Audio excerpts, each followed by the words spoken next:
Well, look at that. We got a nice evening for a change. Well, it's quite nice. I think it would be fairly nice all weekend. So let's get on. Just past the crossroads at the end of the road, just there where the baby died or was fatally injured, and I think a parent died. There's a little wooden cross up there now. I was going to stop and have a look at it, but I'll have a look later. Anyway, we've got wheels made in Korea, Squier Strat, and this is a nice old Korean made. Some of these were laminate. I don't know if this was, I don't know. The giveaway used to be on the edges, really. Yeah, this might be laminate, actually. We'll see once we're in the back or inside. Yeah, look, giveaway. Laminate, plywood, in nasty terms, but that doesn't matter because they're great fun. And this is much loved, and Will is wants me to put some time and effort into this for him to set it up. So right now we've got some fairly worn frets. Oh, no, actually not exactly true. We've got some wear down here, which we can tidy up. We've got the original style string trees, which I'll leave in. Replace the nut because it's got some pinging and it's too short anyway, and it's too low on the high E fret, you know what I mean, high E string. Nice sounding thing. I've had a play. We've got the old bridge here with what looks like the new bridges, Wilkinson bridges, screws, which we'll use for that. And we're going to change over and fit that pickguard because this one's been a bit hacked.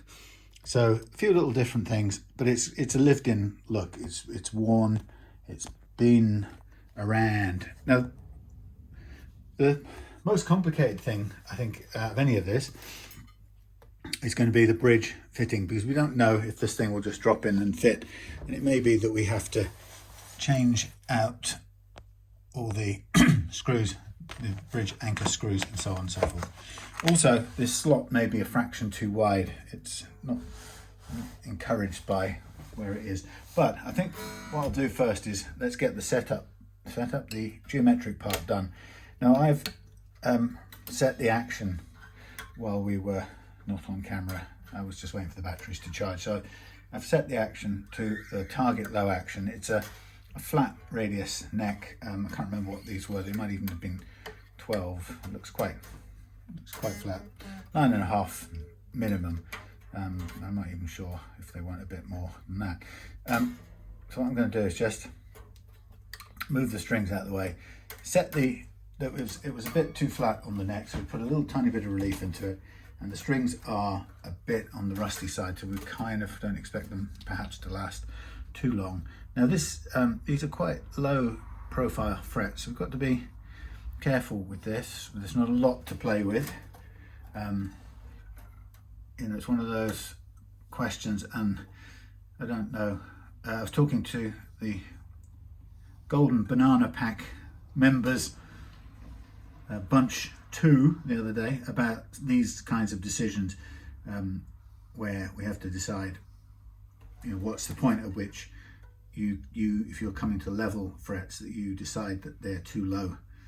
And these aren't a million miles away from that, but they were low to begin with. They weren't tall frets or wide. They're quite narrow and quite relatively low. So what I'm doing is I'm marking them up with the trusty marker pen. We can't really do much more about, well, we could change the nut at this point actually. It probably makes more sense. Wouldn't it, Sam? Yeah, I suppose it would. Oh, there you go. It's made things easy for us.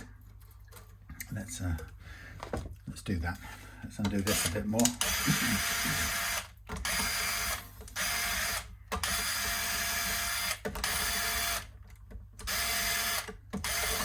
I had a really nice day today.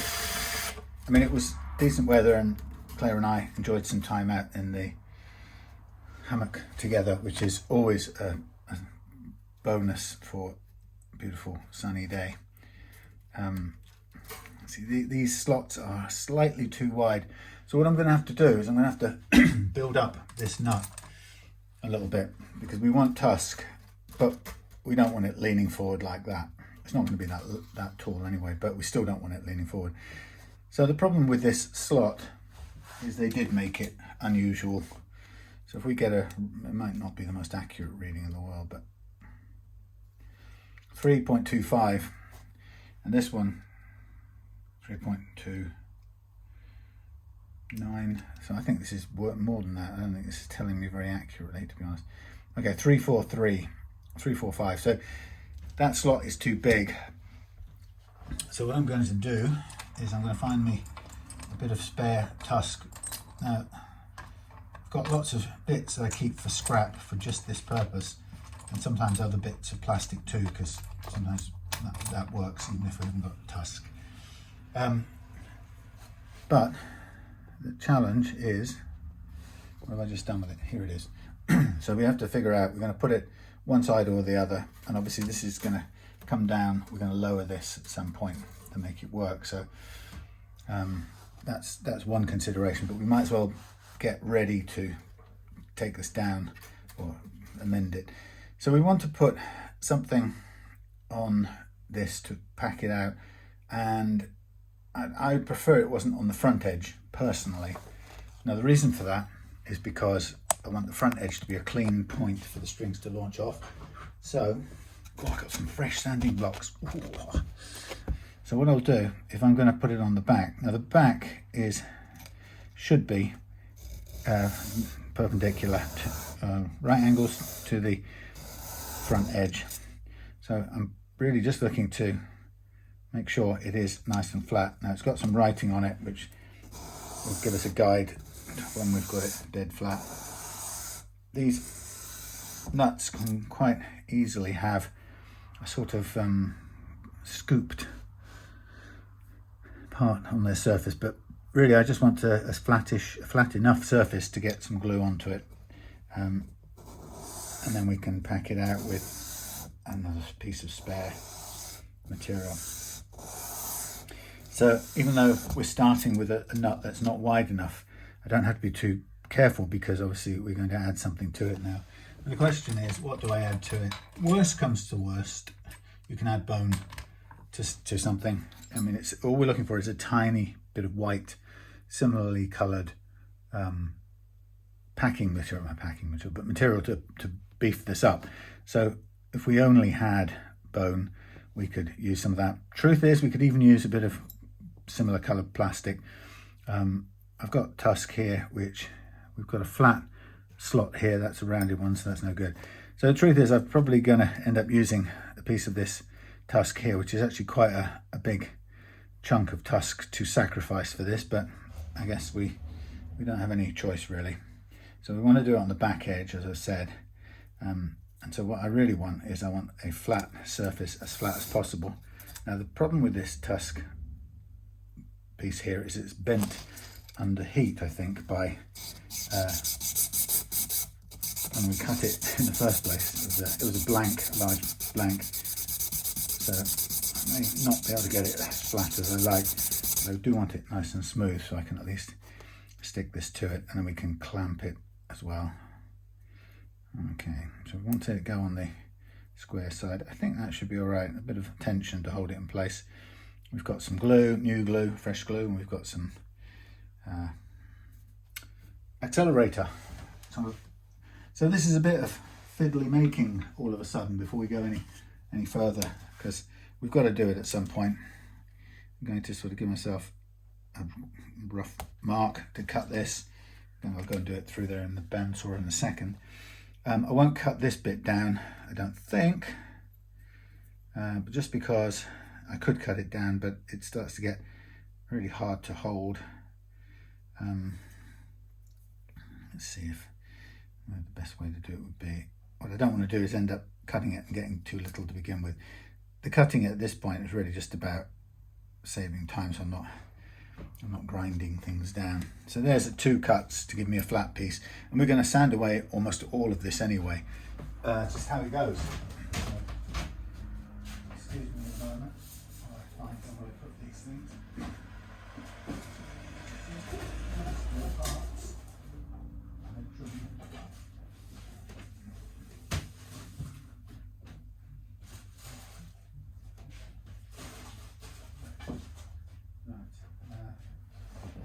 This on, this on, yes. Let's have a couple bits of wood. Well, I suppose I could stick you in there since it's a bigger piece of whatever now. A bit more room. Yeah, you could come in here. It could be. Oh, it's not going to be so noisy. It'll be a bit quieter since we're since we don't. It's a new machine. So this piece I'm going to cut. I really don't need it that high, but I still want to be able to see through or see what I'm doing here. So we're just going to cut off this piece here. Let's cut this way first.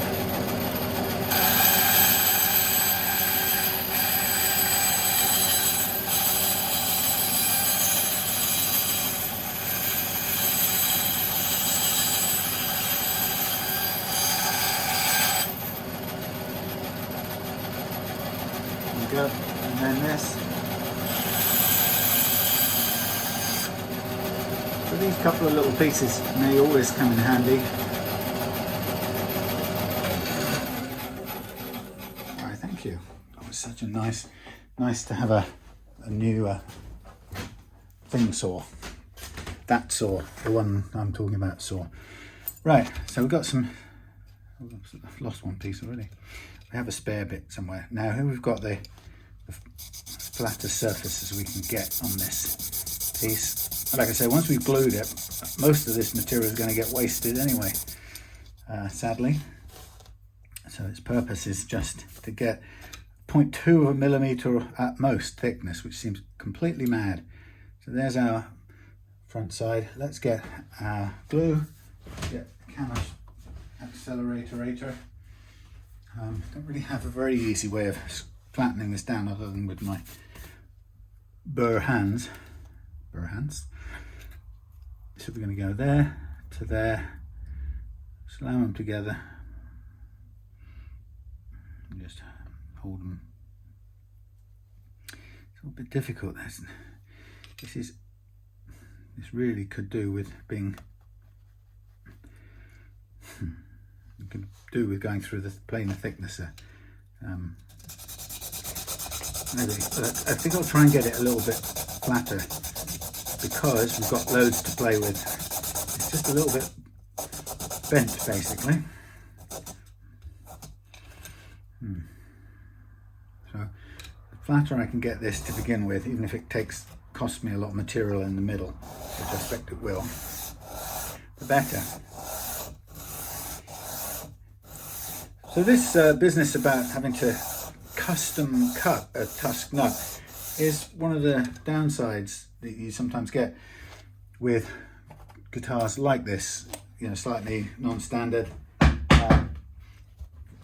early 80s, Korea or India, those kinds of places. It seems like when they tooled up their factories, they either deliberately varied some of the specs from what the Fender would have been, for example, and decided to make it a slightly different size, which is the right pain in the, that's perfect actually, right pain in the what's it for people like me, because instead of just dropping in a ready to fit Tusq nut, I'm in a situation where now I've got to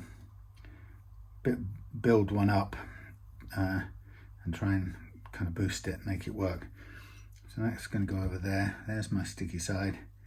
There's the side I'm putting it on. I'm going to get it together like so. Try and get it exactly together on the mark. press it down.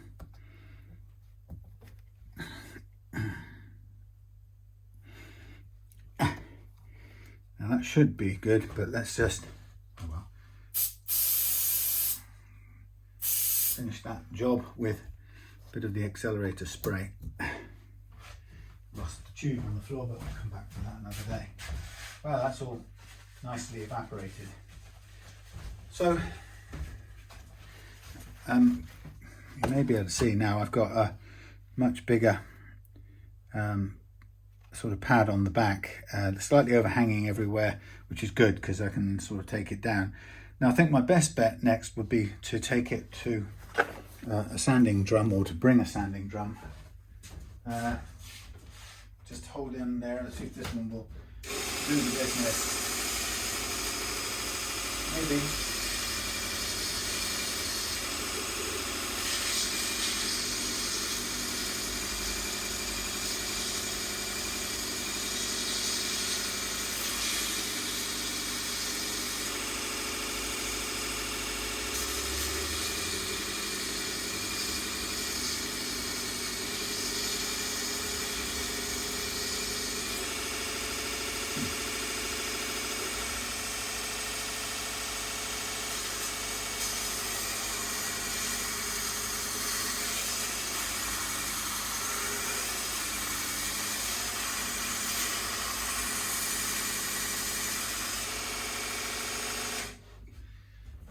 Well, that's one way of getting it going.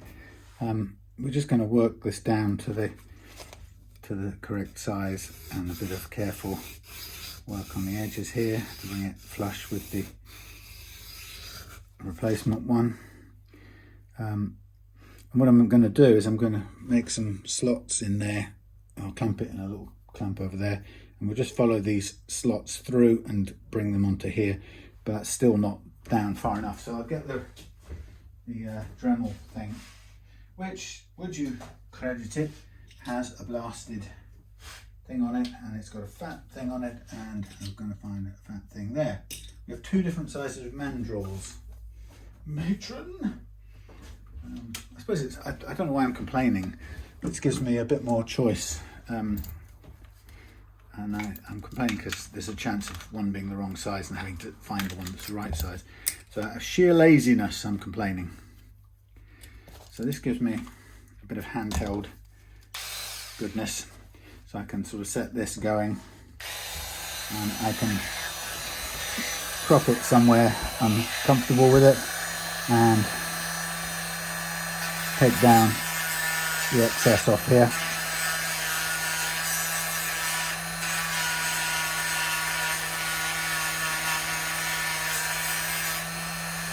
And get where I need to get. I'm angling it a little bit, make sure I don't accidentally cut into the top of the nut. But we've got a load of spare height on the nut anyway, so it wouldn't be the end of the world if I did.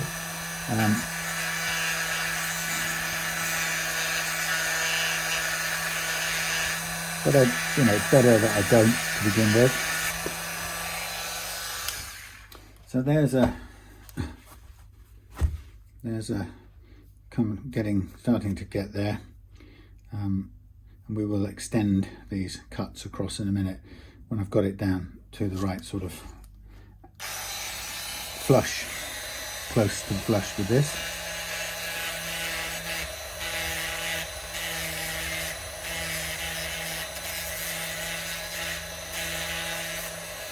Okay.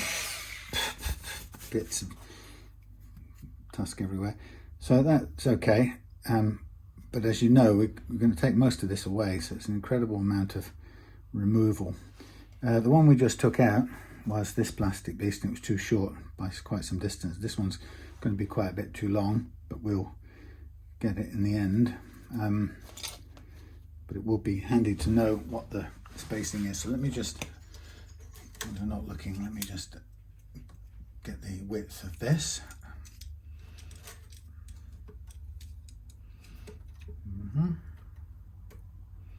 44 wide. That's unusually wide, so we're going to go 44. So again, what I'll probably do now is just nip over to the thing over there and just tweak this until it's 44.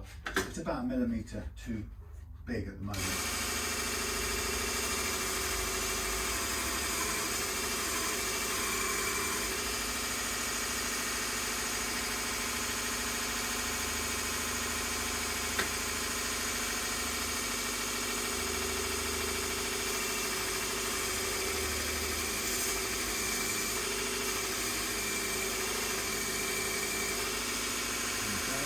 Smooth. Forward a bit.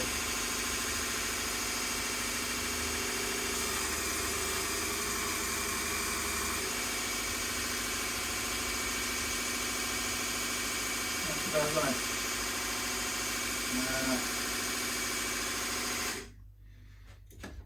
Okay.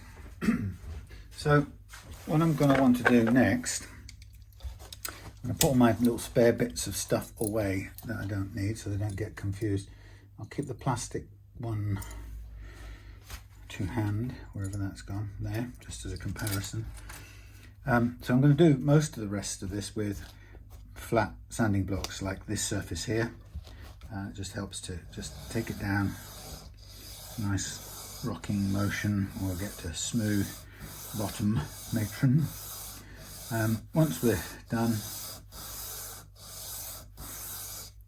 then we'll concentrate on the squareness because we've got quite a bit of material we can afford to take off. So we've got a bit of rounding to do there because we don't want it this sharp. That's a bit better. And then a bit on this end.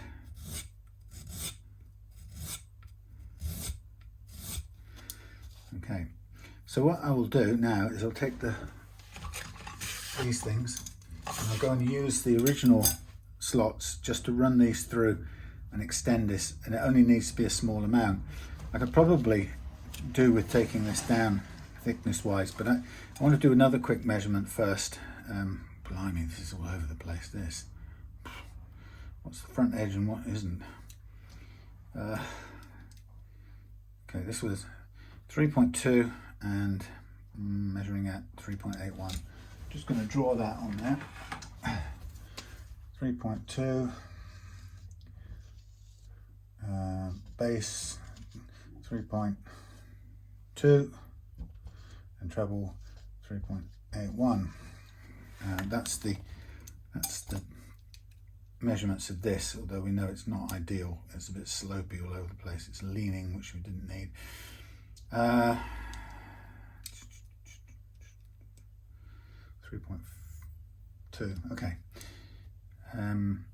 So what we're going to want to do is we want to bring this one down to the same. So currently this is going to measure at 4.74, and this one's going to measure at, in the groove, or closer to the groove as I can get, 5.35. Okay, so if I were to use a calculator and I was to be as careful as I can. Come on, go away, please.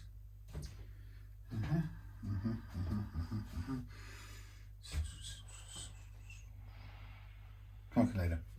Right, 4.74 minus 3.2 equals 1.54 to come off the base side, minus 1.54, and on the top treble side we've got 535 minus 3.81 gives us 154.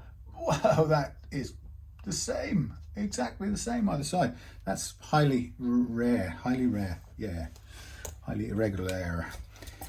Good. Well, that's nice. It's a straightforward cut. 1.54. Now, what we can do on this is we can take this and cut it. I think we don't want to work too much material. So, before I do anything else, I'm going to, you can see what I'm doing, can't you? Yes. I'm going to take some of this width away off this material because we need so little of it. It's no point carrying around a ton of extra stuff. it's just going to clog things up and make everything we do a bit harder.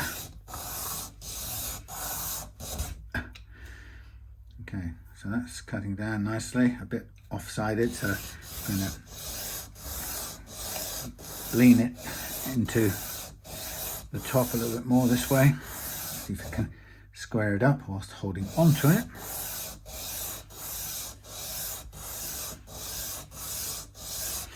So this is a hard part because we've got to get this down to the right size. We don't want to overcut it too much. I mean, we don't want to overcut it at all. We don't want to make a complete mess of it.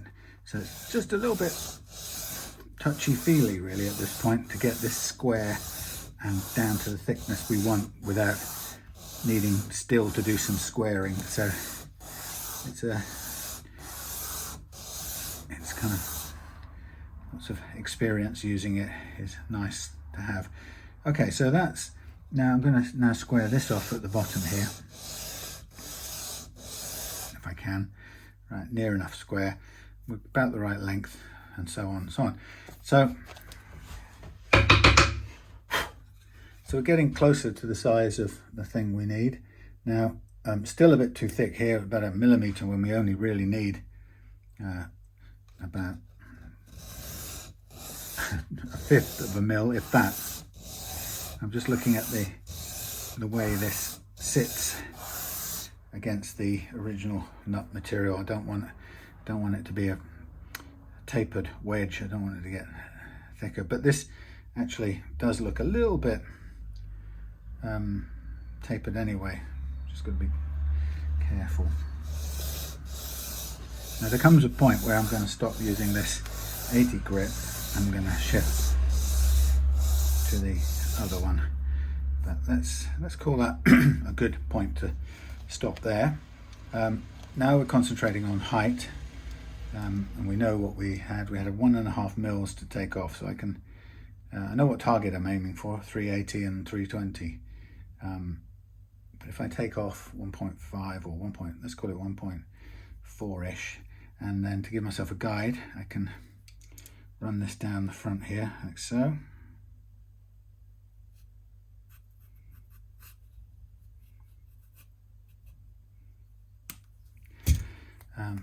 And then sometimes you can just get a bit of grime into that line. It's not doing it this time.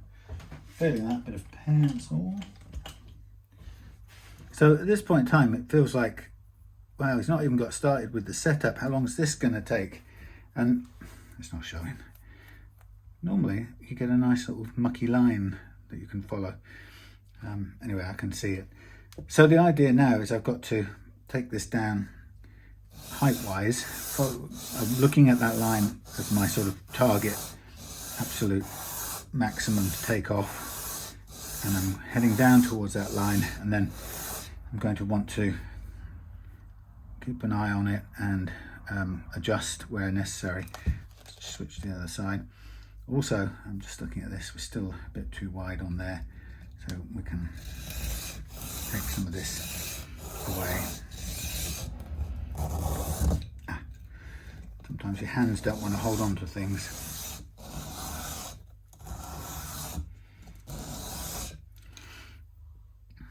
Okay, close to the thickness. Of course, we've got to get it the same thickness all the way through, that's the challenge. Okay, so now I'm looking at the front edge and the back. That's nice and straight. A bit more heavy cutting on here, downwards.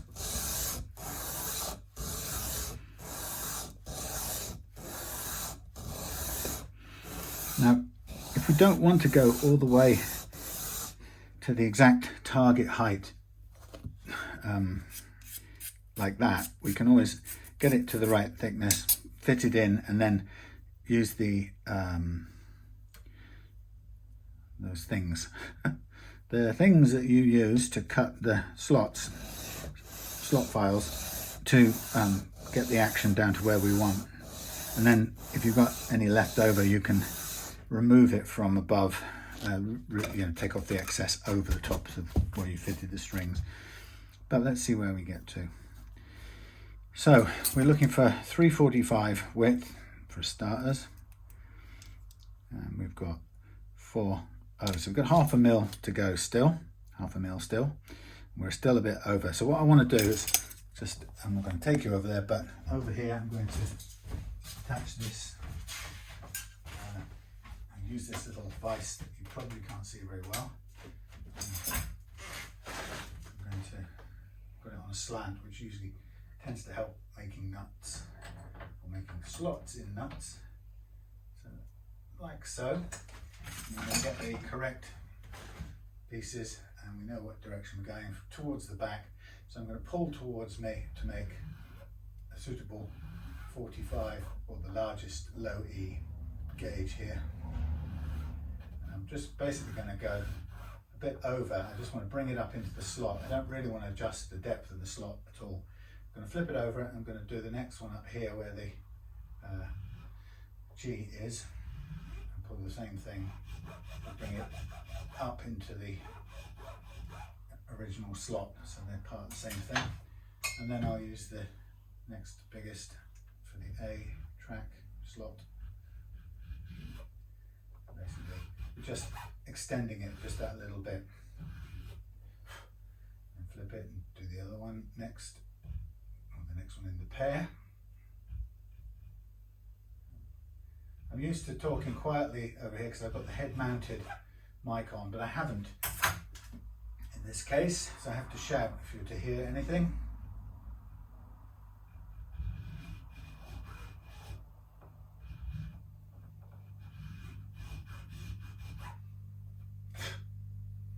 Fly.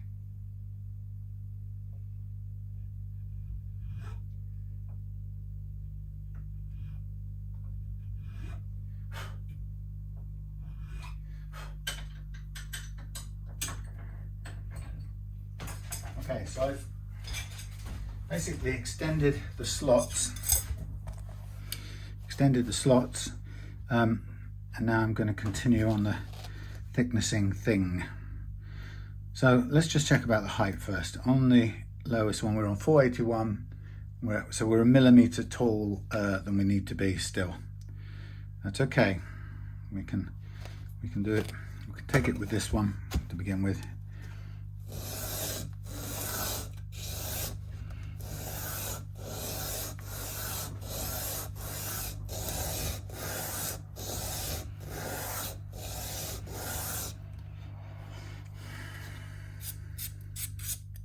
Yeah, a lot of trouble it seems, but it will all make sense in the end. So, and if I get close, I'll stop this. I won't cut to get this exact. 449, 381. This side, 3.2. We're on 3.9. So 0.7 of a mil. Now this is tilting a bit, so we've got to now recover this vertical lean a bit. That's why I tend to end up rocking rather than moving my hands, because then I can pick an angle and keep it, because I'm just moving my body, not the piece on the deck. Okay. So it's a case of sort of working your way slowly to it. So we got 462, so it's still too high at this end, but we are taking it as carefully as we can down to the mark.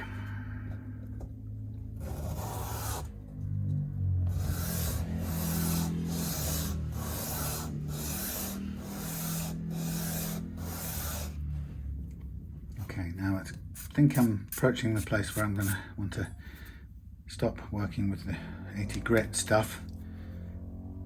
I'm going to check the high E, 422, we're about 0.4 off there, 380, we're 0.6 off there, so nearly there. It's still looking like it's nice and straight, just about.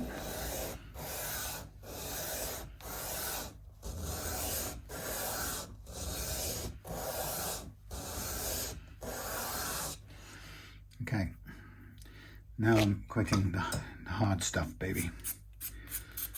So yeah, this is what it takes to get a good nut sometimes. Sometimes we go overcut in this whole process and have to start again. But it's all the fun and games is courtesy of, we're about 20 there. I could take the rest in height of slot now. So yeah, we're about, yeah, this is the hard work part of things, but it's worth doing. Now what I'm going to do is I'm going to try and now sand this to match. So I'm coming backwards on this a little bit, and I want to try and bring it up flush with the actual existing nut, or this way around. Which one am I going backwards?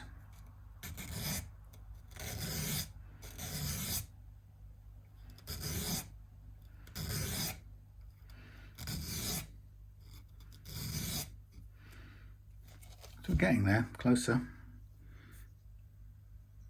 All the those things are in the right place, the slots.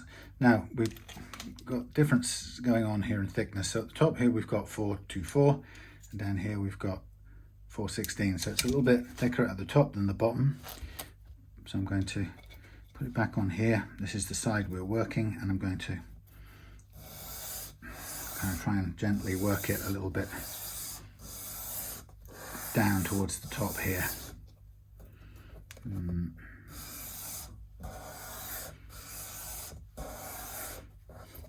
Yes, the tongue is out. The tongue is out. Da, da, da, da. Da, da, da, simply. So we've got 412, which we know we've got. We want the bottom wants to be 345, and it's 399.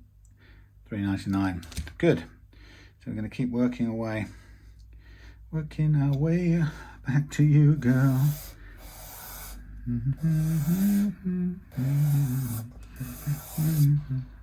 Nice and flat, nice and flat, nice and flat.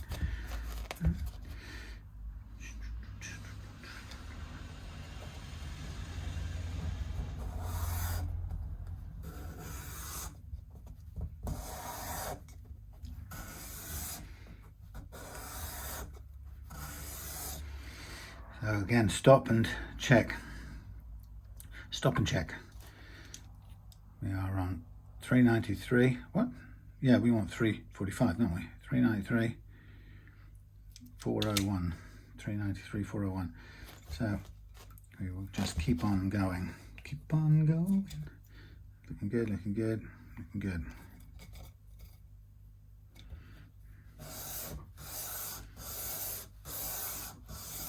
I prefer to do this by hand rather than kind of push it up against a spinning belt, running belt, or anything like that.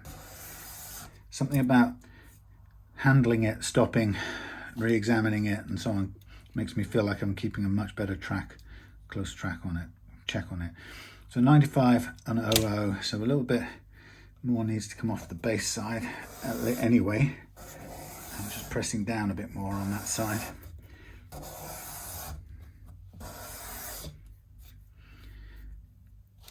So by the time we finished, you won't even really notice that there's an extra add-on bit going on here. 393, 394. So it evens. We've got a good 50 to come off.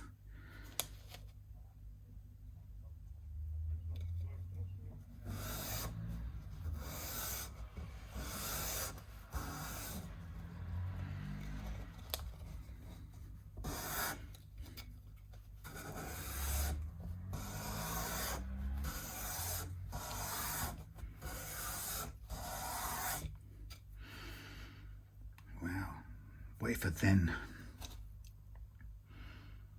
375, 375. At the top, 390, a little tiny bit higher. So let's take a bit more off the top.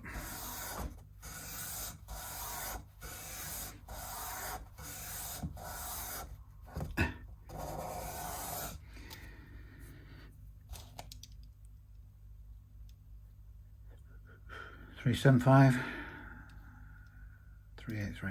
We're getting there. And at some point when we get closer, we will just take that by hand and attempt to put it in the slot. But right now, we won't try, we just keep on working it down. I'm not going to change my stance, that's not so good.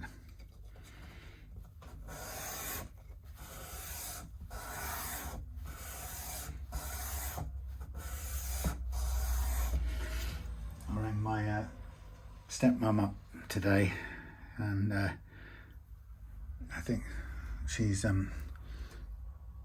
kind of very worried that my dad's running out of, I don't know what the word would be, kind of time, I suppose is one way of putting it, but you know, he's losing his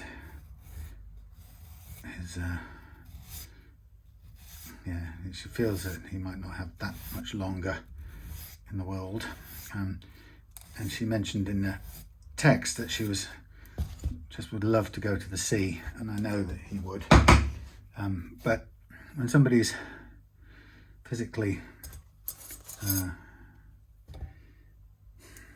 afflicted, as he is, after having 20 years ago having had a major stroke, it's very difficult to plan something like a trip, because you know, you just to be perfectly frank, the stuff that we perhaps sometimes take for granted when we're younger, like popping out to the toilets somewhere on site, just become kind of impossible if you haven't got bladder control or bowel control and you're older, much older and disabled. Anyway, so those kinds of things just become a real problem. So I suggested to her, I said, look, come on, Sunday, let's just do it. Let's get him in the car somehow.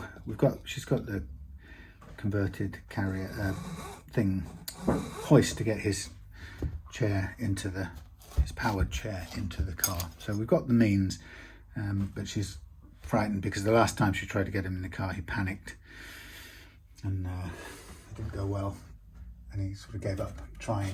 And that's only getting from the chair into the car, which is not exactly the world's biggest journey. But you know, if we can just get him once into his once and for all into his chair, it will be probably fine. Anyway, that's the plan. So we're going to go over Sunday, and she was very worried, and she said, what if you can't, what if you won't? I said, well, you know, if you won't, then we'll all sit out in the garden and have a cup of tea and enjoy the sunshine, what nice weather or whatever's happening. So she was, right, okay, let's do it. So Sunday we're going to have a go and see if we can get him to Seaton, which is a kind of local beach to us. The Seaton that's in Cornwall, not the Devonshire one, so it's a little bit across the border, an hour in total I think from our place. So I think he should just be able to manage that. So that's the plan for Sunday. Try and get the old man. He won't be able to get to the beach, sadly, because obviously with his handicap, his disability, he'll just be able to sit in the chair. But the place, Seaton Beach, has a cafe that overlooks the beach, so I'm sure we can get him there. Okay, so now we are down to extremely fine tuning this thickness. Now with this, if you're going to be thinner on one end and thicker on the other, it's probably better that you are a little bit wedge shaped, if anything. 360, 360, we're getting there. You know, better if it sits in and gets tighter as it goes, but ideally we want it all the right shape to begin with. Okay, so we really are getting closer, and you can see it's starting to look just like one nut. You can barely see the join, and now I'm starting to get interested in whether it fits there or not. So it's looking like it wants to fit in. Now at this point I have a choice. I can either continue to sand this very, very thin part, like so. Or if I feel uncomfortable about that thinnest of materials, I could switch to the front side. I've got a choice in this, so it's almost wanting to fit. And doing the front side, there's no real harm in doing it for a little bit, because we just, again, we can just flatten out the normal little puckering that the Tusq nut often has. It's a sort of it's like a mark from the construction thing. So this is now starting to want to drop in. It's feeling like it wants to go, but it's still not quite there. So we said 345, and we've got 367 still and 352. So we're a bit bigger at the treble end. So let's take it back and press a little bit harder on the treble end. Let's see what we can do. Yeah, had a really great day today, because Stuart came down all the way from Cambridge, and I think I must have done some work for him on a Telecaster of his 8 years, or possibly even slightly more ago. And you know, he came all the way back down to bring me another guitar today, and he just absolutely thrilled about how his Telecaster that I did for him still sounds and works. He just loves it, and it's such a nice piece of feedback. And he was telling me how an American friend of his comes across, and when he's over, he wants to steal this Telecaster away. He can't believe how it plays. So it's such a nice compliment. I was very grateful to hear that. Anyway, so he came down. I think he's got a few days free, so he stayed at a friend's house in Telford, Trowbridge, and then came on down to mine today. That's nearly perfect. So we are now in the realms of nearly perfect. So I don't necessarily want to go any thinner on the back piece, just because I don't want it to become any more flimsy than it absolutely has to be. So I'm going to work very, very carefully on the front, because the amount we're changing now is just minuscule. It's just dying to sit in the slot now, but it's still not quite there. Yeah, so he came down to Trowbridge last night and came over today, and he's going back to Trowbridge for a couple of days doing some stuff up there, and I'll give him a shout when it's done, which hopefully will be tomorrow night. But I think he'll come back on, I think we agreed he'll come back on Monday for it. And he's brought me this time a Harley Benton CST 24, so it's going to get a setup and fret leveling, the usual stuff. So now this is kind of almost, it's almost there. We're talking tiny amounts now. So I think I will stay on the front edge of this and just very gently work on the front side, forward facing side, and I think we'll be going in here any second. Look at that, very close. It doesn't want to go all the way down yet, so that's fine. I'm going to lean it a bit towards the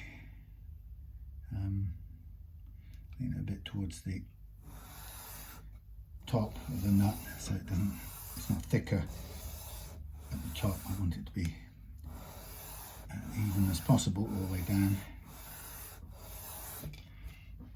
There we are.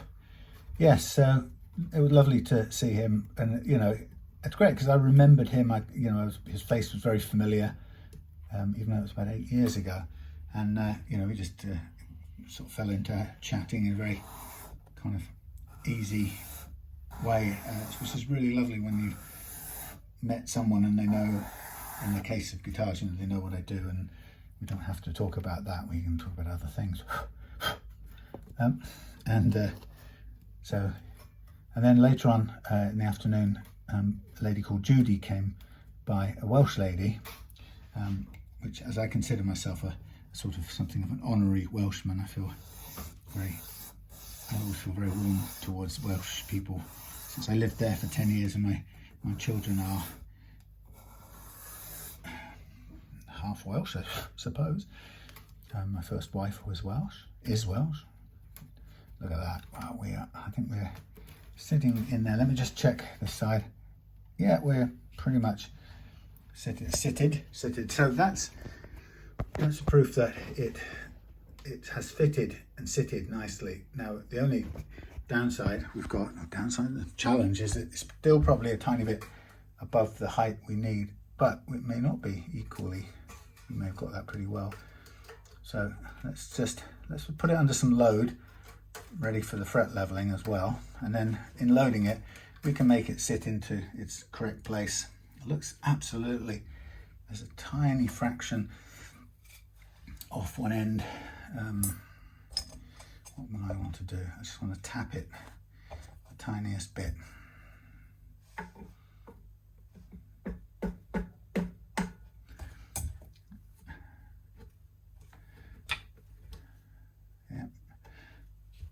Kind of wants to be a tiny bit. It's the hair's breadth off still, but that's fantastic. Right. Yeah. So anyway, so Judy came over with a vintage V52 Telecaster, which is kind of guitar I really like. I've done a lot of them before, and yeah, just a great Wilkinson meets John Hornby Skews brand. So she's left that. And she's local too, so, well, she's local, although Stuart isn't. Stuart's down from Cambridge all the way, but anyhow, so yeah, it was really nice chatting with a Welsh lady, and a Welsh lady guitar player too, and she was telling me that, she was telling me that she was country and western fan, so I thought that's interesting. Country and western. I mean, I like it, but I don't go looking for it much. But the truth is, I do like it when I hear it.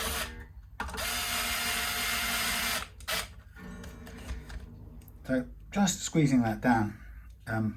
The action is pretty low and all right. I think I would be smarter to leave that seated the way it is, because it feels really nicely seated. Oh, hello. I would be smarter to leave it seated like that and just make adjustments now to the height of the slots, because I think that just feels like it's seated beautifully. So I'm going to get my files out again, and this time I'm also going to get my spirit level. No, that's the feeler gauge. 0.3 feeler gauge. So what I'll do is I will just come in like this. Oh, that would help if it was tightened up.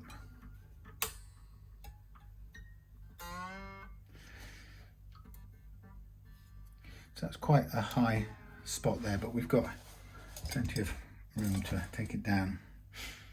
So we're going to go with the 17.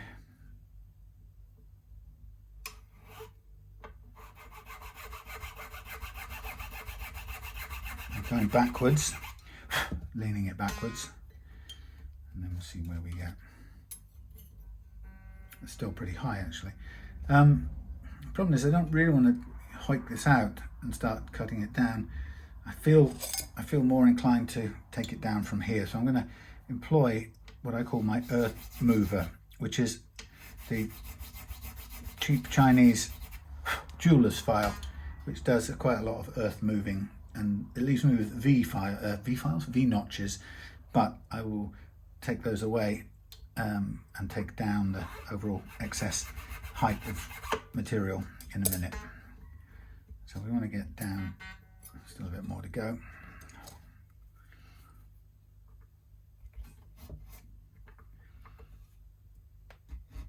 I'm just doing it this way first because I just want to keep that as much as possible, keep that stuff in at the back so it doesn't come out.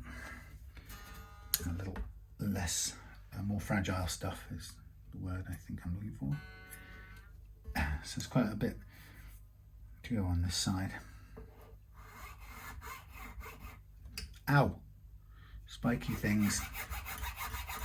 hurting me. Okay, so that's the thing about coming down to the target, is it's a slower process, but it gives me a bit more room to maneuver. If I go back to trying to bring it down from underneath, it means I have to take this, pull this out again, now that I know it's all fitted snugly, and it's a bit of a pain to do that. So I would kind of, at this stage, I would rather work with what we've got and then take off any excess material which we'll have above the nut afterwards, and then I'll show you how I do that. But I can get it now to the exact height I want it. And I'm using these Tusq files to, if you like, round out the bottom of the slot. Now, as with always with Strats, it gets very low at this point because we need to be leaning backwards. We don't want a flat line, we want to be going backwards, and that means we have to tilt the slot, which means that some people, when they watch this video, go, mate, I wouldn't trust you with my guitar, I saw you touch the wood on the back of that. And my answer to that is yes. There we are on the mark. My answer is yes, that's what happened, because my commitment, or my priority, is to get the right first fret action, and if the wood sticks out far enough that it means that I'm going to hit it when I put a backwards angle on it, so be it. That's just how it's going to be, because the playability is the number one thing.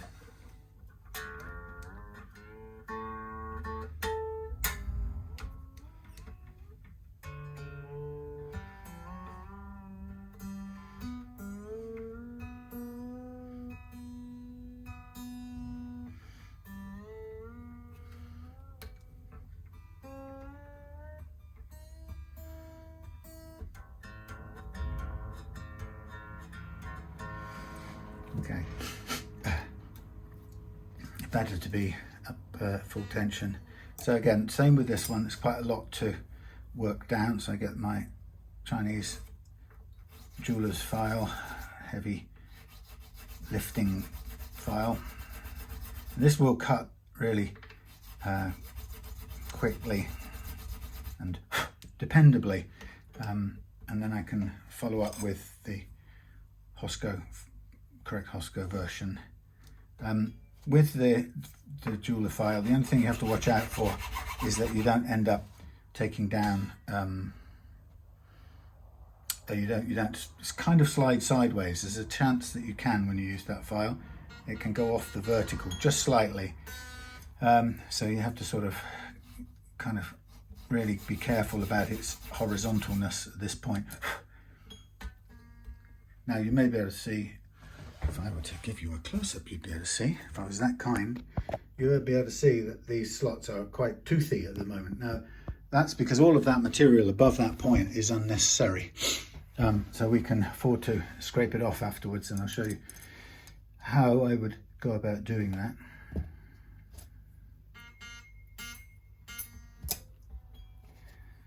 Just need to know keep an eye on which file you're using for which part of the process.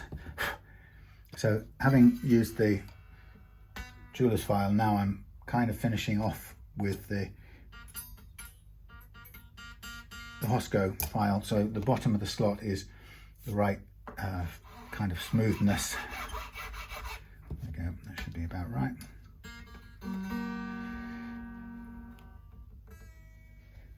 Now to the high E, and again this will be miles higher at this point.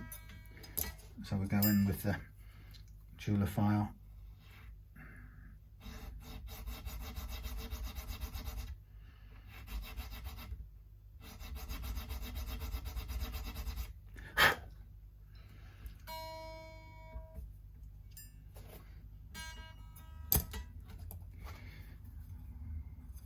Get the right side, the 10 side.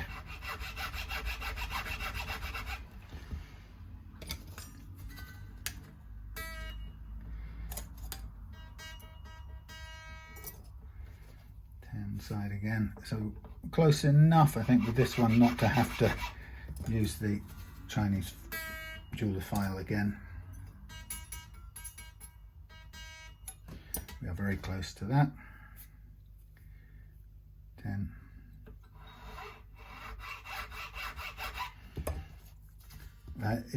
You have to be very careful with those Hosco files.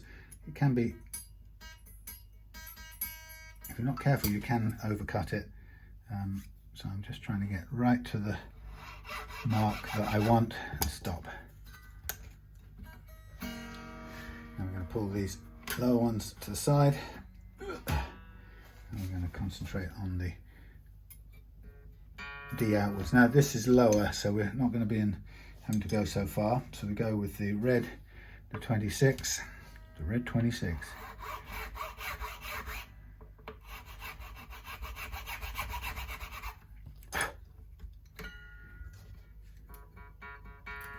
Maybe we will just have a little go with this one.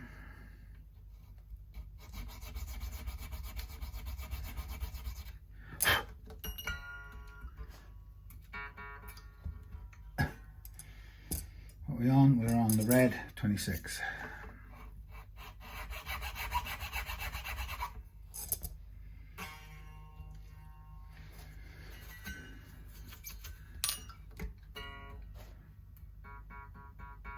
Close. Red 26, tiny bit more.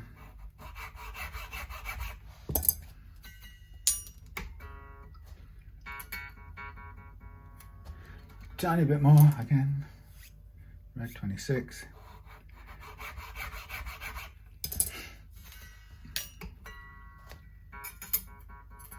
That's as close as I want to get.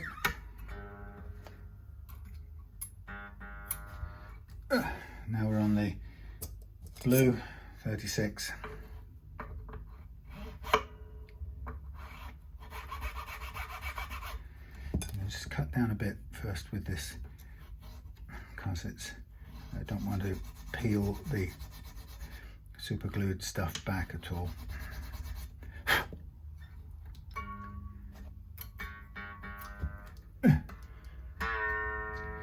Blue 36. It's Friday night, so I can hear some motorcycles pulling into this place.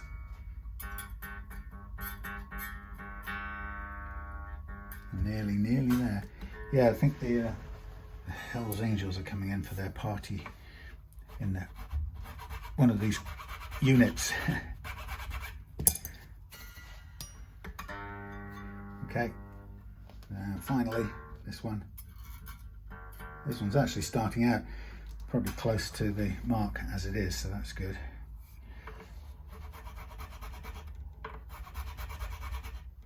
It's quite hard to get this right without touching the wood, and I'm not even going to concern myself. Look, blood from being stabbed.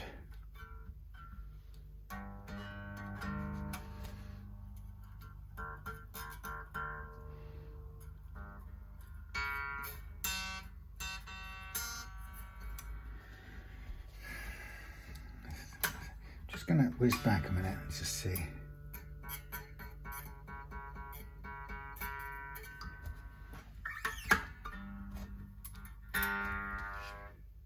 That's okay. I'm not gonna push that.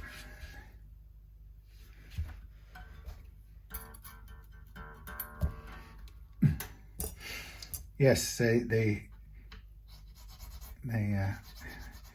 site owner, he's passed away a couple of months ago, but before that he was very good at finding ways to make money from this site, and one of them was to rent out units to partying bike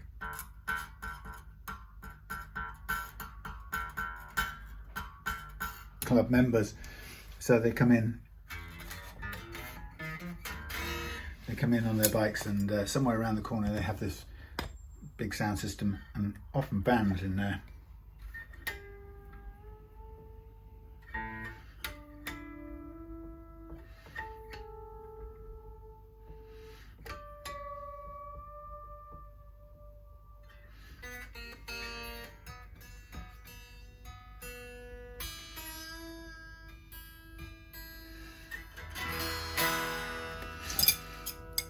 Okay, that's that done. Let's now move on to the fret leveling part. After this, bit of Lucozade, because I need some recovery.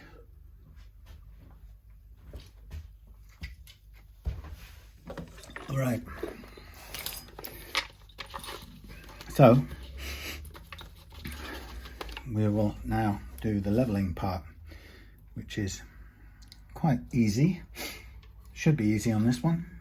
Should be nothing too complex. I'm expecting a choke, or a low spot up here.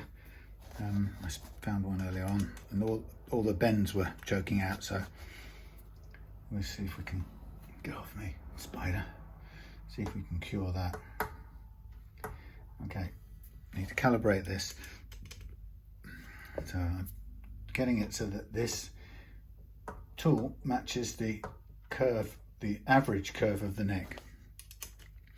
So the tool will be, the bend of this truss rod tool, the banana as I call it, will actually be more perfect than the neck, which will be in fact bendy. It'll be bunched under load slightly, imperceptibly, but it will be. That's the truth of it. So what I'm going to do is I'm going to use this now, first of all, as a diagnostic, and remembering the frets are fairly low to begin with, so I don't want to over hit them. I'm going to do as little as possible to make it play the way we want. And that's always the aim, and that's why this method is as good as it is, because it is the only method that takes the least possible material off. So I can tell you can probably see by the sort of dusty patches where we've cut up some fret dust. High spot, high-ish, okay, high-ish, barely touching, barely touching, barely touching, barely touching, high-ish comparatively, high-ish, barely touching, not touching at all, touching, touching, touching, not touching. So we've got low, low, low, low-ish, higher. Not too bad. So the idea of this is to do the leveling, put the string back in, and then play each of the notes first.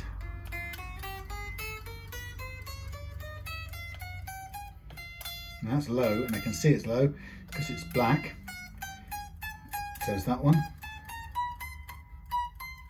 But it's okay. Now this is choking out as we come across, which hopefully we'll take care of in the what I call the G track. But for now, we'll move on to the B track, and we won't take any more off that E track unless we absolutely have to. But I don't think right now we have to. So I'm using the same calibration for the B track. I'm also noticing the grooves, wear grooves in the frets down here, and I can see them still there, and I'm not concentrating on removing them. That's not my primary target, because unless it's really, really bad, which it rarely is, it's a more of an aesthetic thing. So what I don't think it's worth doing is exchanging fret metal for a cosmetic improvement. If it was something that got in the way of playability, or if the customer said, I personally hate those slightly grooved frets more than anything on earth, please, I don't care how much it costs in fret metal, take it away and take care of it, then I'll do it if it's feasible. But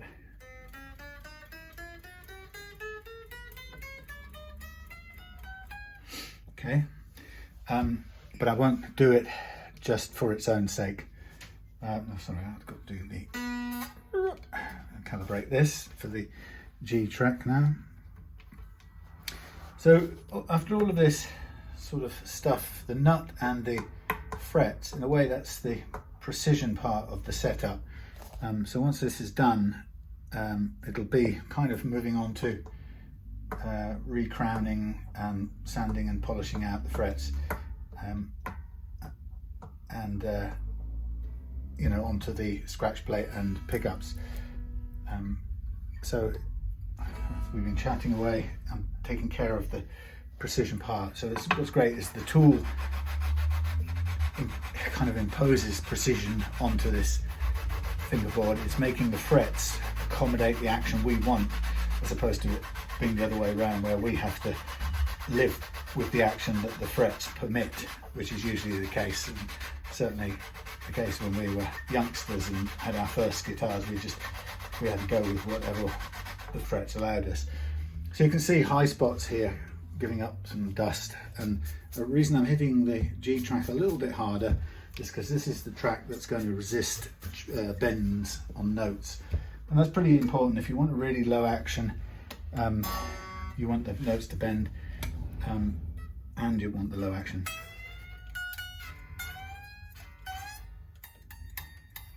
Okay, so now this is choking out because I'm in a ditch here. These frets aren't being touched at all at this point, so they're quite low, so there's a dip in the neck, and because I'm starting in the ditch, they're choking out. Now, to get rid of that, I have to take a bit more fret from the frets around this area here on the G track, and that's, to a degree, it's costly of fret metal, and you have to do it fully aware of that. So now I'm concentrating right on this end, knowing that I've got to bring down basically the frets either side of these low spots a little bit if we're going to free up those bends for that given action. And of course the key skill here is to know when to stop, and that's as far as I'd like to go. If necessary now, I will compromise by raising the action very slightly. If I had bigger frets, more jumbo frets, I might be encouraged or might be motivated to continue taking material, but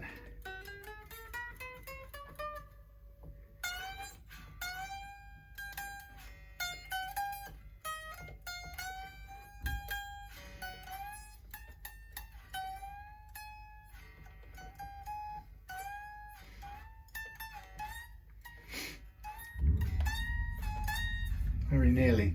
I don't want to take any more fret metal. I will take a quarter of a turn on these rather than any more fret metal in this case, just because of the age of the frets anyway. But we're nearly there. And that's what's great about this method, is that we hear the notes freeing up, know where we are. There's no surprise. The tool gives us a sort of immediately a diagnostic reading of the state of the neck. And one of the things I've learned in the last 10 years of doing this is that, in fact, what we're really only ever dealing with is the way the neck compresses and bunches up under load. And that, amazingly, isn't, when I started doing this sort of stuff, like a lot of people, I was busy thinking about high and low frets and, taming frets with a thing that can bash those high frets on the head. And you see that's really high there compared to the rest.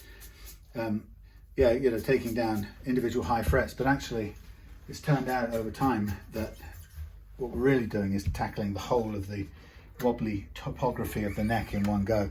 And it's like that because the wood and compression, the wood behaves differently every time. So everybody's guitar, every neck is slightly different. But more or less all wooden guitar necks seem to have this hilly topography with as much as sort of 3 low, 3 high, 4 low, 3 high, that kind of 6 or 7 distinct areas, sometimes more, sometimes a little bit less. And it really does seem to be that what the leveling game is to basically balance that out so that we don't have those extremes, because like I said, a low fret makes the subsequent frets high, relatively speaking. So the next frets may not be high compared to many of the other frets, but compared to the low ones they are, and so they behave as if they're individual high frets. And we have to basically tackle that if we want the notes to play with a low action and still to sound out when doing bends.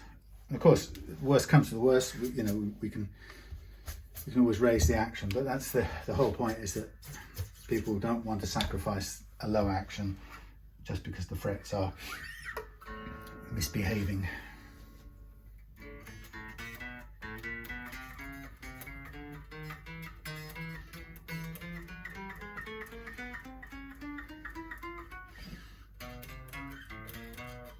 be good. Just do this last one now. I think that's good. And we'll sand it out, and if there's any more choke, we'll just raise the high E and the D a tiny fraction on their saddles. It's really, I've set it really low to begin with anyway, at my absolute lowest.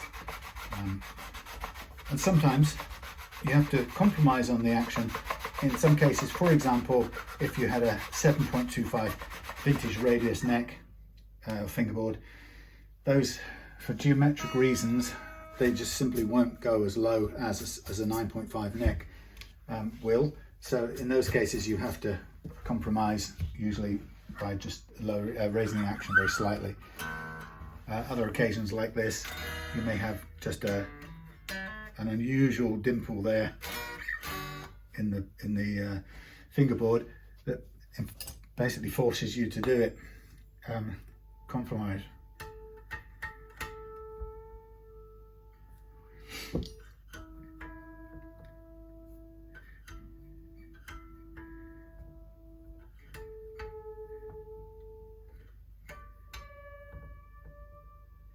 So until I get through this part, I won't be able to get the bridge out and see what we've got, how much change will be required.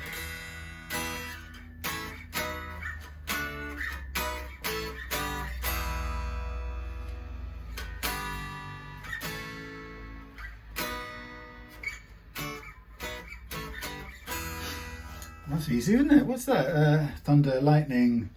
The way you love me is frightening. I'm gonna knock on wood. I didn't know I could play that. I can now. Copyright strike if I'm lucky. So that's the leveling, all the leveling I'm going to do. So at this point, I get up my gun thing and I break off these strings. And these lot are a bit old and rusty, so they are going straight to the bin. Sometimes I keep them, coil them up if they're usable. They'll bleed. I coil them up and I use them as sacrificial strings at a push, but these are already rusty. Oh, ballons. So what I was going to show you is what I do to reduce the unnecessary nut over the top. So I literally do this. I get a scraping block. Whoops, stay still. Get the scraping block. I don't mind the string getting a bit crunched because they're all sacrificial strings anyway. So the idea is I'm just going to use this to cut me down the excess material that I don't need. It's just, it doesn't do me any good. And so I can see where everything sits. I could take down this a little bit as well if I wanted to. As you can hear it, it grinds against the strings a little bit. You can hit the strings, but we don't even mind if they break because, you know, they've done their service. So I'm just gonna keep, whoops.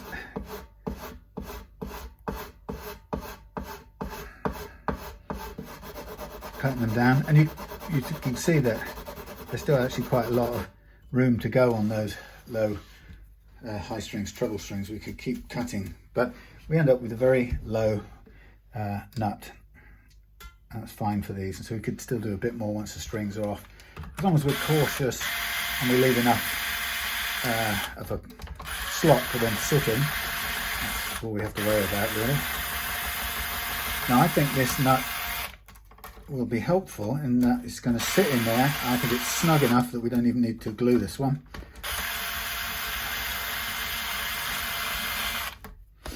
So if you get your guitar back and you see that there are little touches where the files have touched the wood here, trust me, it's not failing. It's actually, I suppose it could be, people could be careless, but it's not failing as far as I'm concerned, because it's there because I choose to get the right angle, even if it's at the expense of that little piece of wood. And I don't have any control over how far back that piece of wood goes. So if you have a guitar from a particular factory and that piece of wood comes out another 2 or 3 mils, you're almost guaranteed to cut into the wood, because the further out this way it goes, the more it's going to interrupt the angle that you need. So like I said, I'm quite happy for it to get cut as needs be, because I'm interested in the playability, and the backward slope of the strings is more important for playability. I think I make my point clear, don't you? Right, mucky. So this is mucky at this stage. Oh, I left one behind.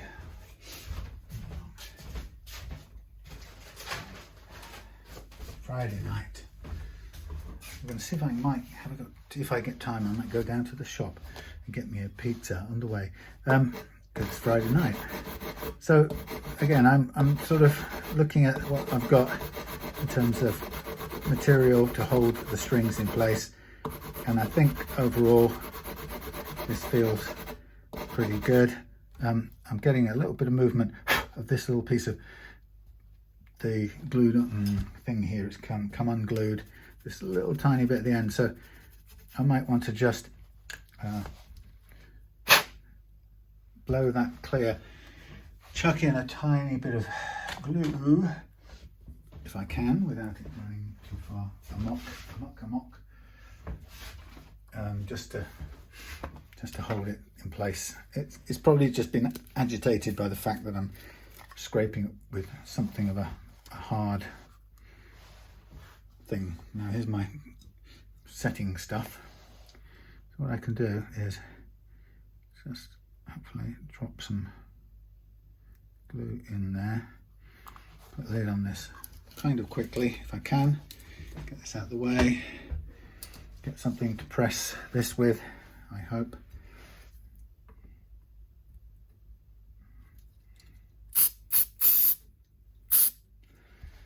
Flood that a bit. Okay, it's kind of gummed up a little bit. We'll clean that out. So I just wanted to hold it still. Now, what I think I'm going to do now is switch to a gentler grit and just continue my process of taking care of this nut, and then we'll tackle this extra blobby glue at the same time.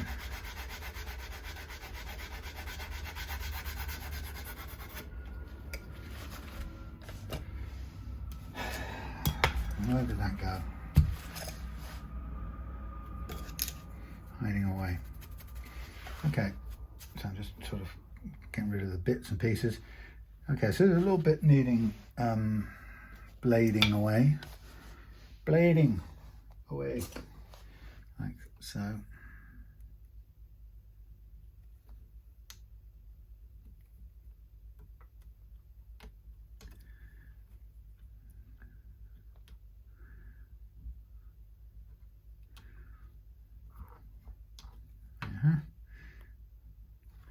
Better off looking at it from this angle. Sorry about that if I'm upsetting your viewpoint. Just cutting this back a little bit. I mean, to be honest, if the top bit broke off, it's not the end of the world, because the bit we need to pack it out is already packed in there anyway. But that's looking pretty good. Now what I'm going to do is I'm going to come over the top here, and I'm going to come down this way and round this off, amongst other things. This is 320 grit, I think. I'm going to come up this way carefully here, just make sure I avoid getting the wood too much. It doesn't stick out very much at the base end. So there we sort of have it. I think you can still see the little separation at the end there, but it's not going to be a problem. What we probably need to do, just to make sure, is just get the thing in here and just make sure it's cleaned out.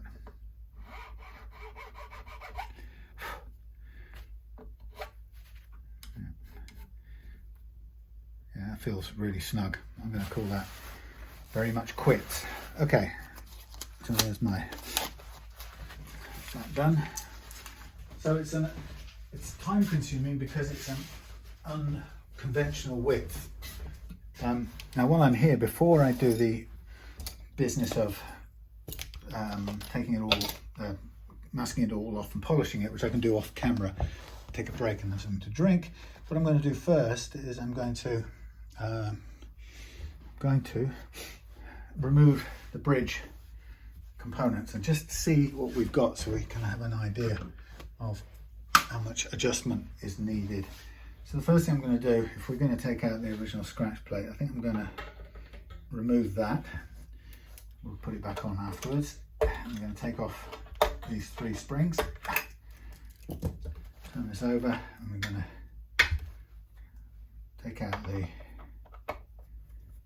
gold things. Now, one little tip when you change tremolos, or when you get a new tremolo, and make sure that these stay with that tremolo that it came with. That's the most important thing. They're very, very sensitive to working with the exact correct screws here, because this is the pivot edge, the face of the pivot, and if that is too fat or too skinny, it'll behave differently from how it's designed. If it's mucky, pitted, scratched, or even if the screw comes up too high and part of the face of this bridge touches the screw part, anything like that will mess it up and stop it functioning nicely. So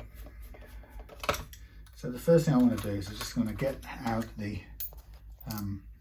these screws, remove the old bridge, and then we'll look at the space we've got available in comparison to the new one. So out goes the cheap zinc alloy baby, in goes the new one, and immediately it feels like, well, the holes aren't in the right place for a start. So those holes, as they stand, they're going to try to, the chances are they're going to try and put this under pressure. So if we put screws in just like this, because you're tempted, they're only about 2 mil, maximum 1.5 mil off. Temptation is to put them in, and then what will happen is it will bind this up and you will not get any movement. Also, this, if we go to the midpoint, we can put a bit of tape on here. Let's mark it up. If we mark up where the center of this, or the original one, lies, we'll get a kind of an idea of how far this one, the new one, has to move. So if we line up the original one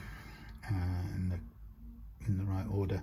Now what I'm going to do is I'm just going to crudely extend or mark this center point of this.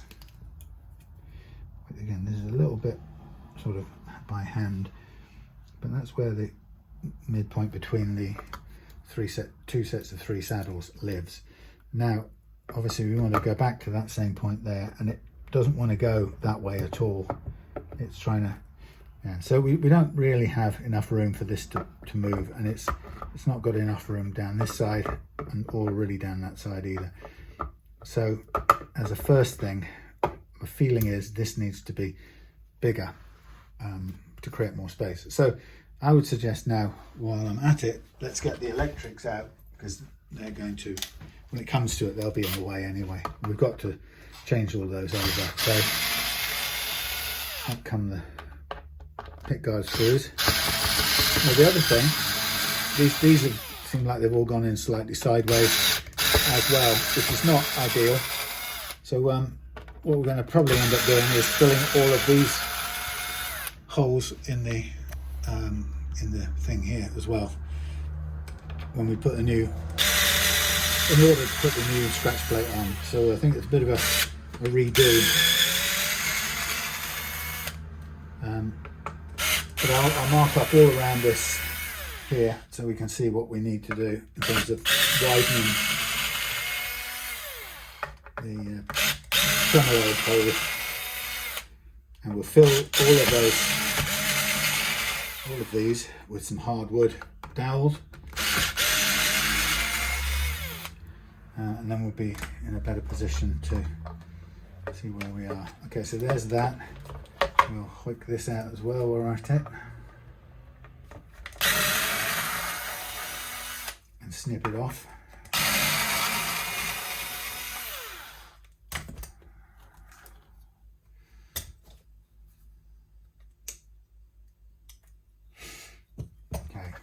So that's good, that's out of the way. Oh look, somebody's left a scalpel blade behind. Careful, you don't kill yourself. So, sort of pretty standardy thing. You can see the plywood there, nice and striated. So what I would want to do is, as I say, I think I would probably end up covering over or filling these existing holes. In fact, we're going to fill everything in this place, but I'm going to fill those, and then we'll kind of get lined up to see what we can do, or where a bit of routing has to happen to extend this. So we know it really isn't comfortable fitting. It will squeeze in, but we can't go far enough that way. So we need some extra. We can look in the back now and see where it's clunking. Okay, so we need some extra width here. And that's not exact, but that's the idea. We need some extra width there, which allows us to line up in the middle. Then what I'm concerned about is, once we've got there, do we have enough backward movement? Well, I think we do actually. I think we do. So it's just a little bit of extension there, and these babies fill and re-drill. So this would be actually one. So fill, it'll be number 1, 2. No, if that's 3 will be re-drill, 2 will be extend that. Then we line it up where we want it, and then mark and drill the new holes. So that's that to be done. And will I take this off? I probably will take the neck off as well, just so I can take one bit out to the other room to do the routing. And stay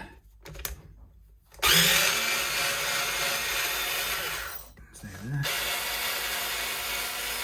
So often it becomes the quickest way to do anything is to strip down everything and put it back together.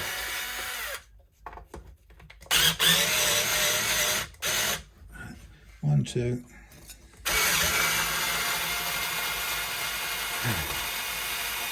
Three and 4.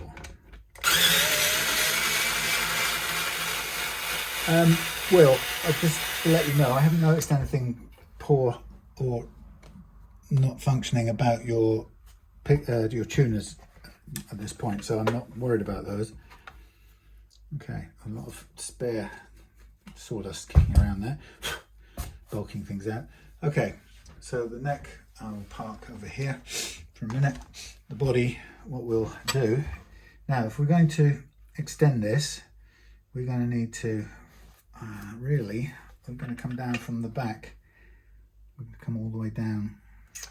Let's just check. It's going to need to come all the way along. So the whole of that edge there is going to come along, but it can overhang here. So it doesn't really matter. It doesn't really matter. Well, it does really matter. I think the problem is it's got to go this way, isn't it? It's got to go down most of the way down. Question is this too long? We don't know whether what may happen is that the springs may stick out the back, but we'll worry about that afterwards. So this needs to come down this way more than anything to get the middle lined up. It's nearly there, but there's not enough room and it's grinding. We could possibly do it with a Dremel, well, it's a bit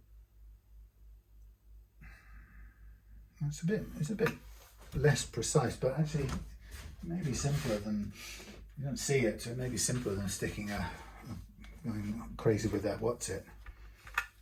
You know what I mean. What's the word I'm looking for? Router. Probably router as well, as it won't go all the way down.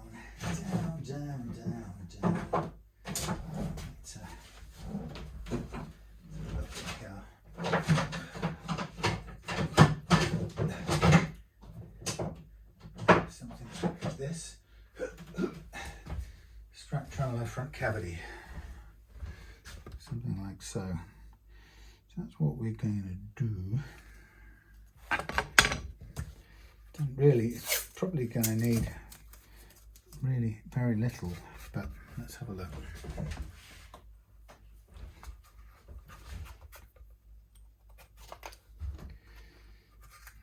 That's just one small fraction of the main attraction.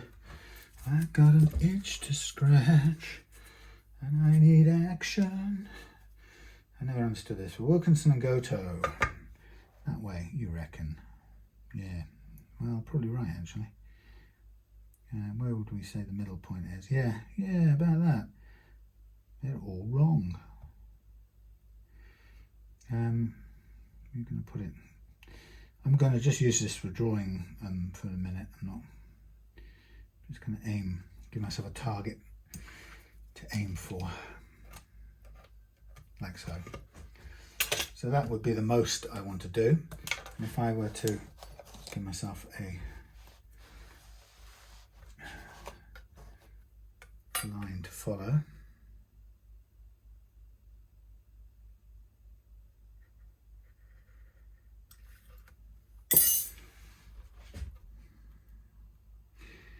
Rocky Horror Picture Show, do you remember that? That was all the big thing in my youth. I was never totally nuts about it, but I did get into it. But I wasn't quite as loopy about going to the shows and doing all the weird participation stuff. Yes, I did go once in a basque with my fishnet stockingy things. Now, mind out for a bit of noise.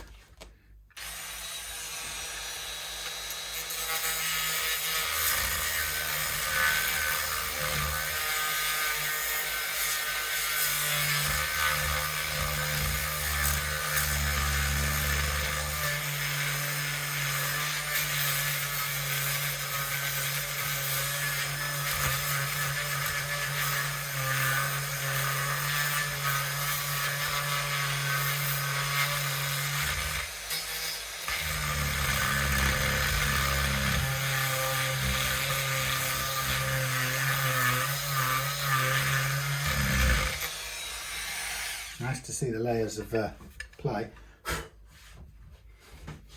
You can see that. Yeah, see them? Pretty, eh?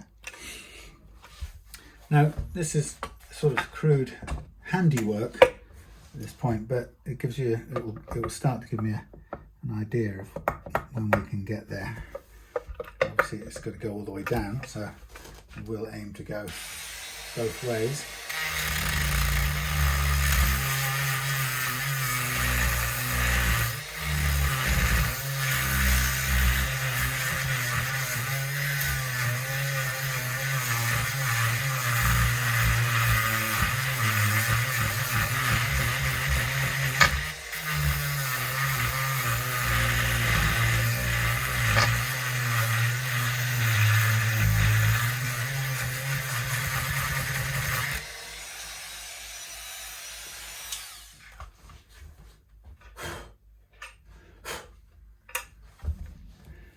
Yeah, I mean it's less destructive. A bit more to go. Well,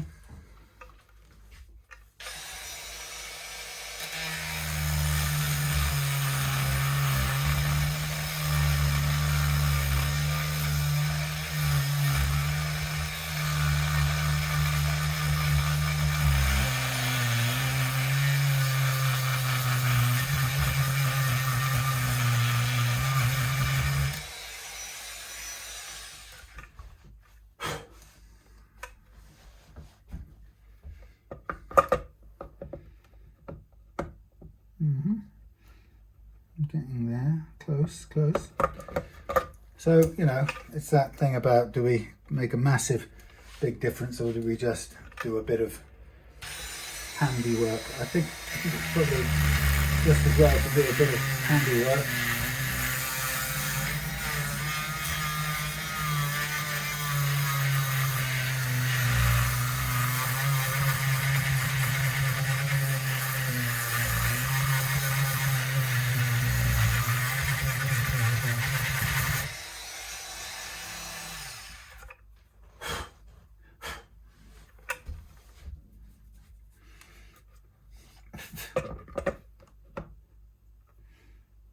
Yeah, I think I'm past the middle line now, which is good. And then we go back. There's not much room, but we have plenty of room there, I think. Yeah, I think we do on the same mark, providing that this is the same sort of distance back for intonation. That's about right. Yeah. Okay, I'm just going to get a smaller one of these and just tidy up the corner a bit. I think that'll do me. I don't really want to have to get the router going. And the other thing about the router is it wouldn't go all the way through anyway, so we would be sort of stuck either with a router bit extended at full reach, which is never a nice thought. It's a bit inaccurate, it chatters and messes around. Come on. Hello. Thank you. Yeah, so extended reaching router is never the best thing.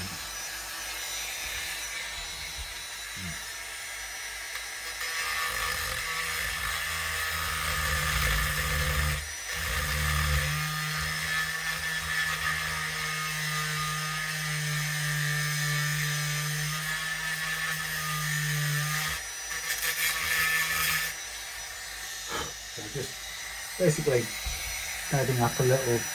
It's not necessary because it's hidden, but I just wanted to square that off a little tiny bit. We are past the center by quite some way. On the line, there's nothing hitting. There's no thing hitting, but I don't mind going down here a little bit.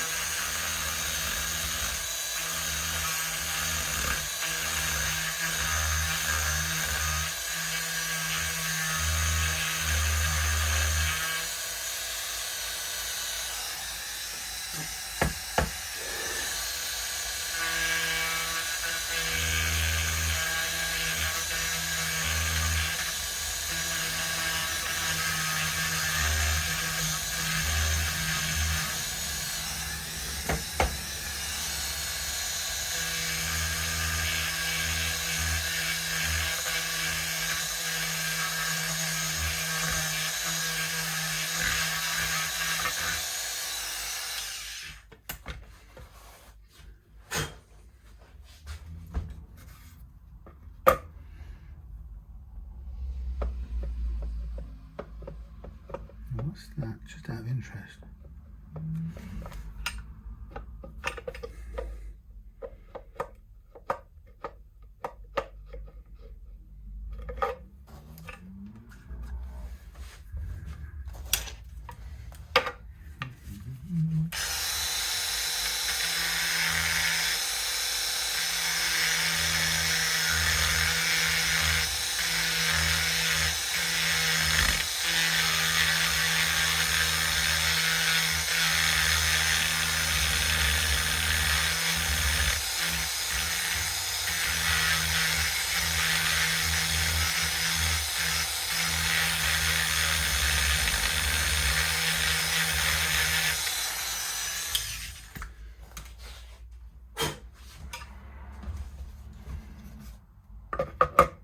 No, not that way around.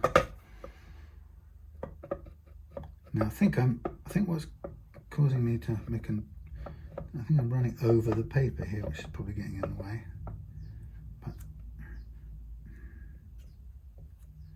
But I think that feels fine. I think we'll stop there. Now, what I then do is fill these. In fact, I think what I need to, I'll leave that one there in the back, marking the center point.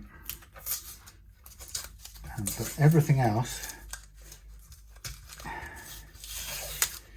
And I think we shall fill with some dowels and bits and bobs. So, a variety of things we'll need for this.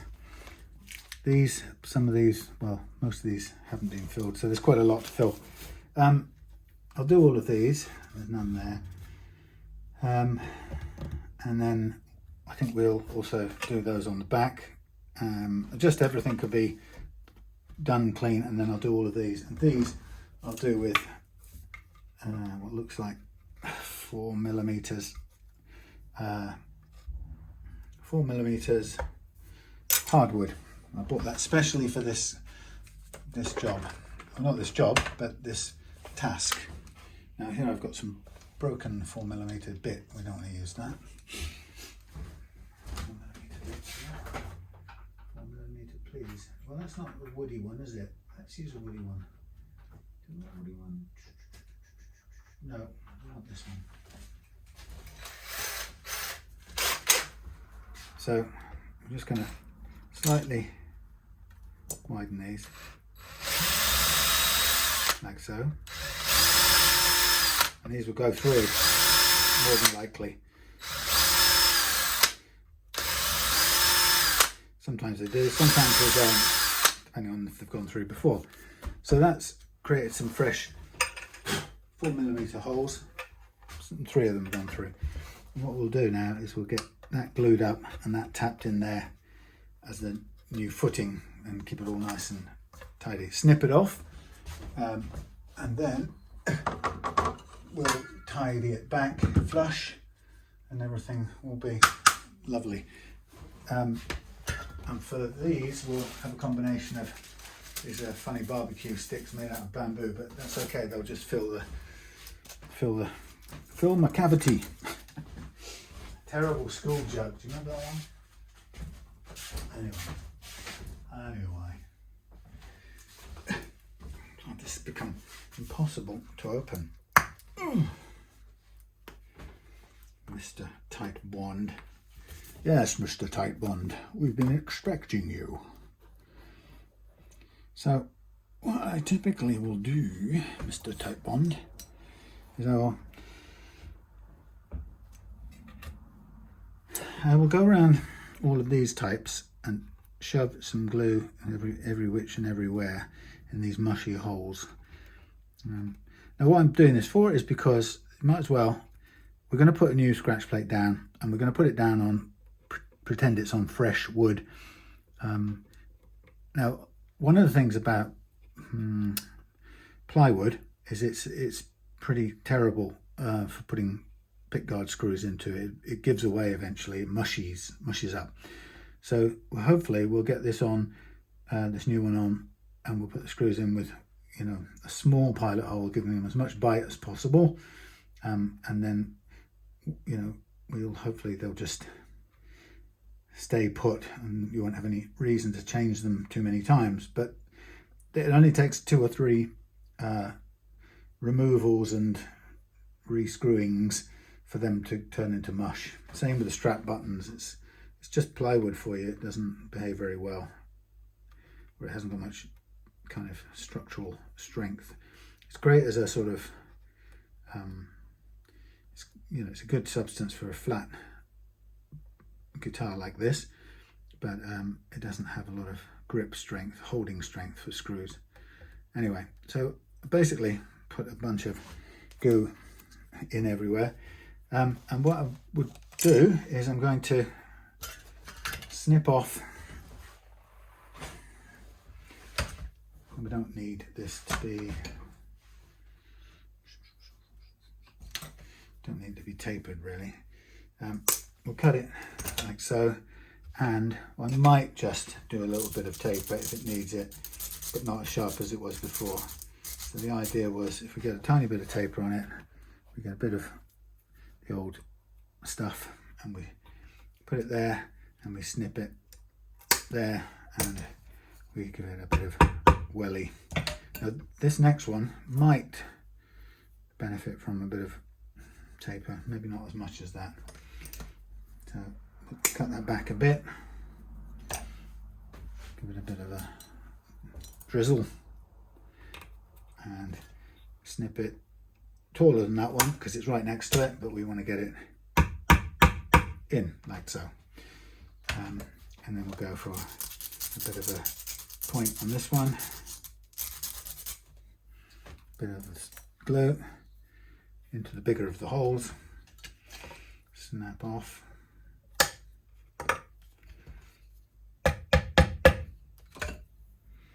Now let's try this. We'll take a bit off this one, leave it reasonably pointy, drizzle it a bit, cut it longer, get it in. Get in there.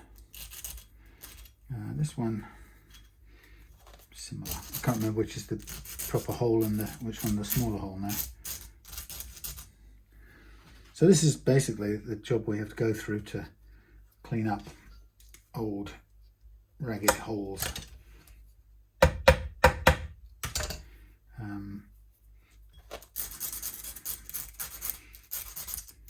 You know, but the nice thing is at least we can then start again when we come to put the new plate on. We can just line it up and strike wherever we start with will be a fresh hole.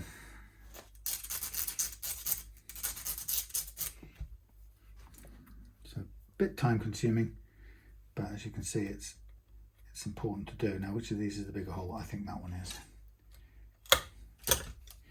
You are the biggest hole.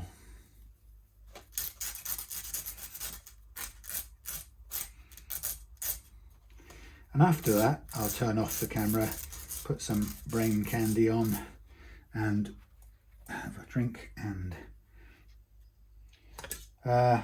polish out the frets.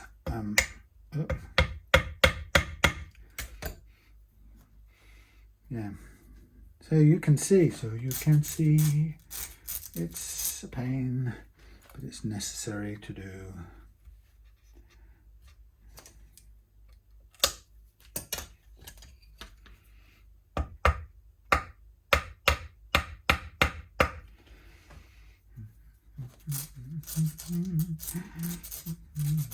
I grew up and when I was a kid, my foster mum, we didn't have a TV, for which at the time I seem to remember thinking, even then thinking I was being treated like a gulag inmate, you know, because everyone else was it was, you know, the sort of late 60s, early 70s, and everybody else was getting as much TV as they possibly could down their neck, while my brother and I were sort of deprived of it, deadly deprived. So we felt like we should appeal to the UN or something, but we got used to it. And actually, we were years later now. I'm hugely grateful for the fact that my foster mum didn't have a TV. And she didn't have it as a deliberate thing. It wasn't, we were pretty poor, but it wasn't strictly poverty only. It was a principle, you know. She thought even then that TV would rot the young mind, and she was right. And the reason I know she was right is because the things we learned to do, or the things we did and learned to do in the absence of TV, have stayed with me and been, you know, an important sort of part of who I am ever since, really. And just probably wouldn't have happened quite the same had I been allowed TV the way a lot of the kids I knew in the neighbourhood seemed to be starting to watch TV. Black and white, of course, only black and white, but instead of TV, we had a piano in the house, an old upright thing, but there was always a piano and a couple of other musical instruments. I had I think a Spanish style guitar from very early on, which obviously I never learned. We didn't do anything like learn to play it, but I used to enjoy picking out sort of notes or songs that my ear could hear. And we had in the sort of living room, the piano was in the living room, and just off the living room was this sort of, I guess it would have been a pantry in the olden days. You know how people put food in their pantries. And instead of that, we had books and making things and a record player and lots of interesting old records, and the records we had were all my foster mum's kind of 50s croony type records and some early 60s. So I got kind of early access to Cliff Richard and the Shadows and some other things like that, and really enjoyed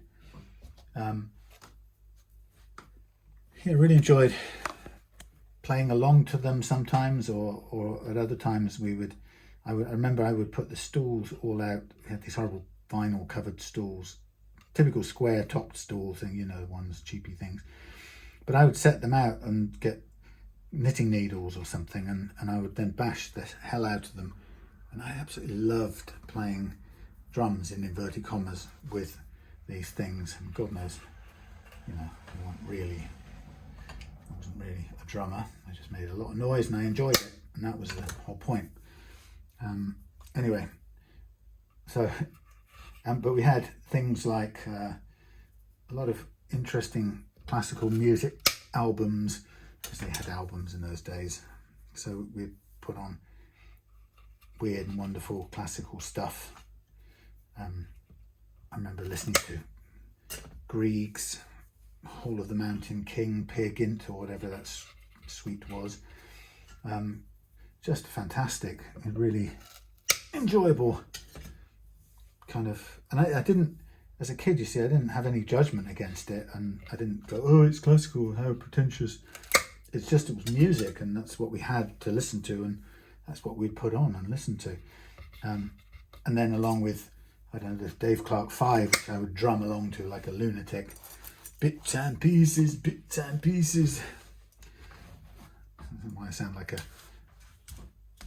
North London lout. Bits and pieces, in it.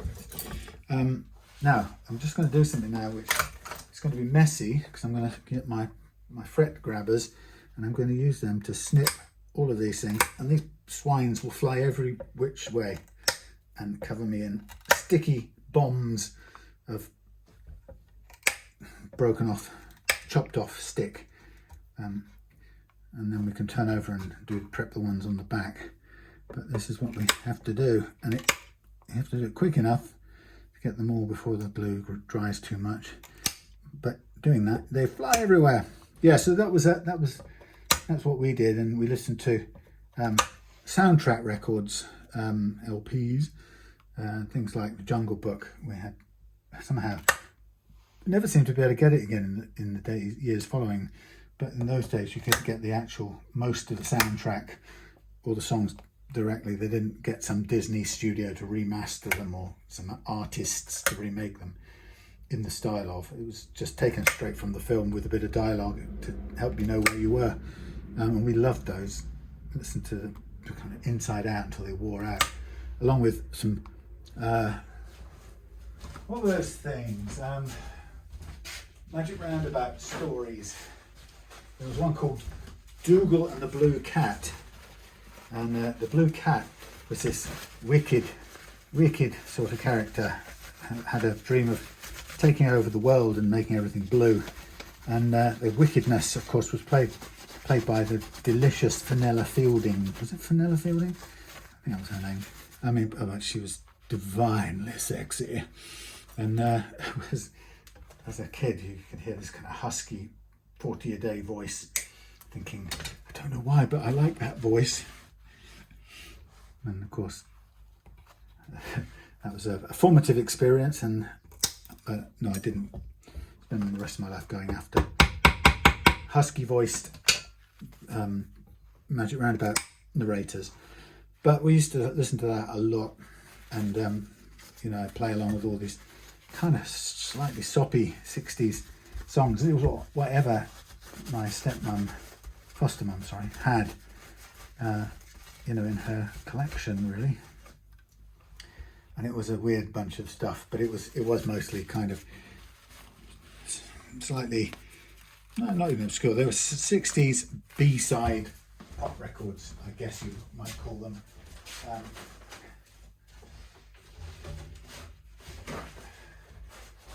Things like,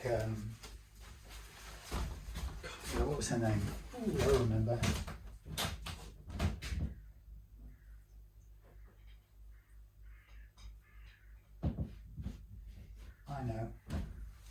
Francoise RD, sort of sweetheart of the French beatnik 60s scene, baby. And there's only one song I remember of hers, and it was "If We Are Only Friends," but it was kind of one of those formative melodies that just struck me, and I thought that's what a song should be like, even age 6 or whatever I was at the time. Okay, so what I've done, as you can see, is I've just got most of the glue off, and I've got some fine tuning to do. So with these, I can now crop these back. It's a little bit harsh, but crop them back, and all the rest I just scrape if necessary with a, what do you call it, a blade in a minute. But that's basically the fill's done, and we'll tidy up. And actually the great thing is you don't have to wait for that overnight to dry. You can kind of work your things, you know, your new bridge straight on top of it, and it will hold perfectly well because it's nice and secure. And we'll cut this flush as well on this side. And so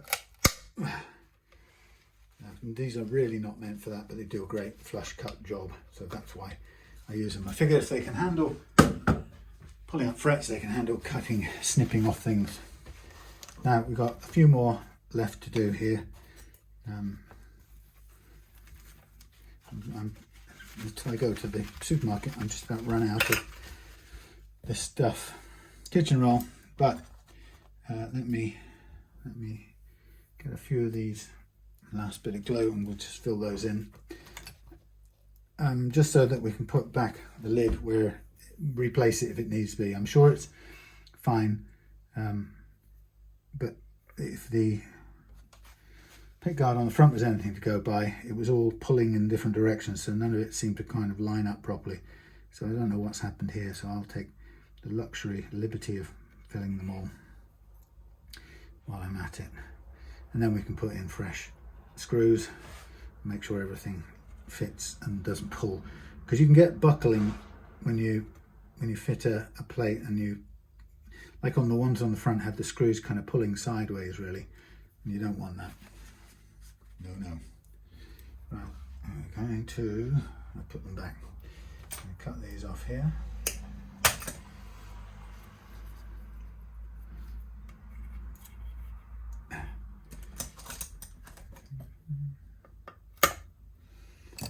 If we are only friends, why something like you do? Very smouldery and French. Do the words I love you never come to your mind? Why won't this go in? Because it's the wrong size. It's not tapered enough.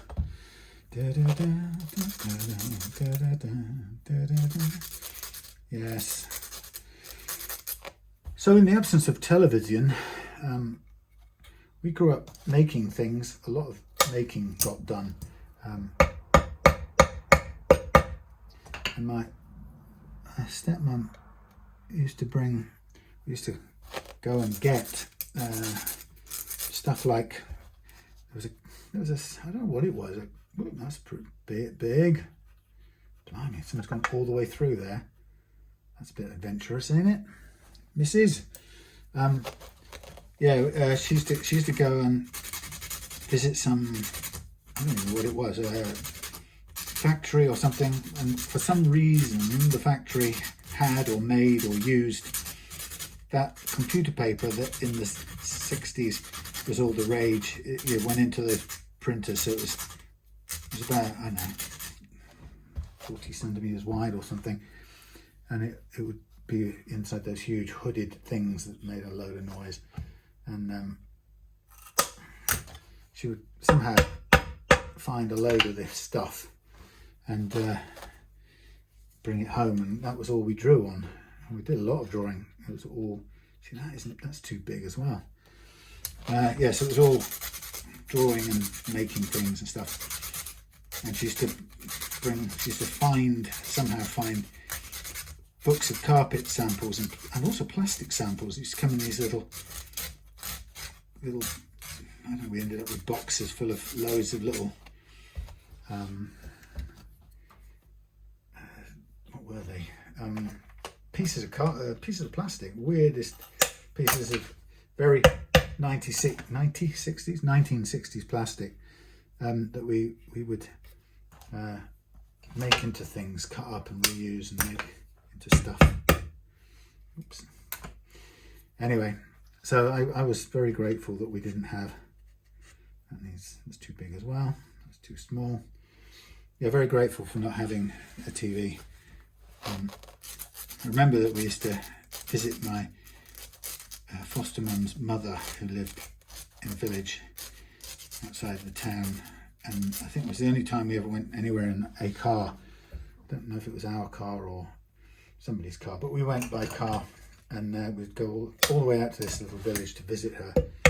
And the routine was that we got to watch Doctor Who on, I think it was a Saturday evening, and it was at the era when it was really scary, I think. But we used to love that, and hide behind the sofa type of era. But that was the only time we really experienced TV. It was this, you know, it was a very definite, exceptional occasion, and only in that location as well, at her house. So, okay, so that's those all filled. We've got all of that done, which is nice. I'm going to bring back the flush cutter to cut through like butter.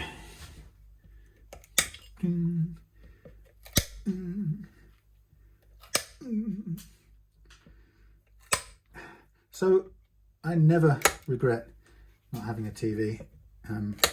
I think I spent a lot of my later childhood craving it, as everybody, you know, else was watching it. And then I would dream of, you know, the sort of perfect thing in the world for me would have been a miniature TV that you could take into your room and tuck under your bed covers. You know, there was nothing I could think of more perfect than that. And of course, it was about a million years away from that ever being a possibility. Now, you know, we're wearing the damn things, or got them in our pockets all the time. Then it was wow, it was a sci-fi thing. But I do remember going to see the Model Village in Babacoom one year, when my television hunger was at its greatest, or my television withdrawal was at its greatest.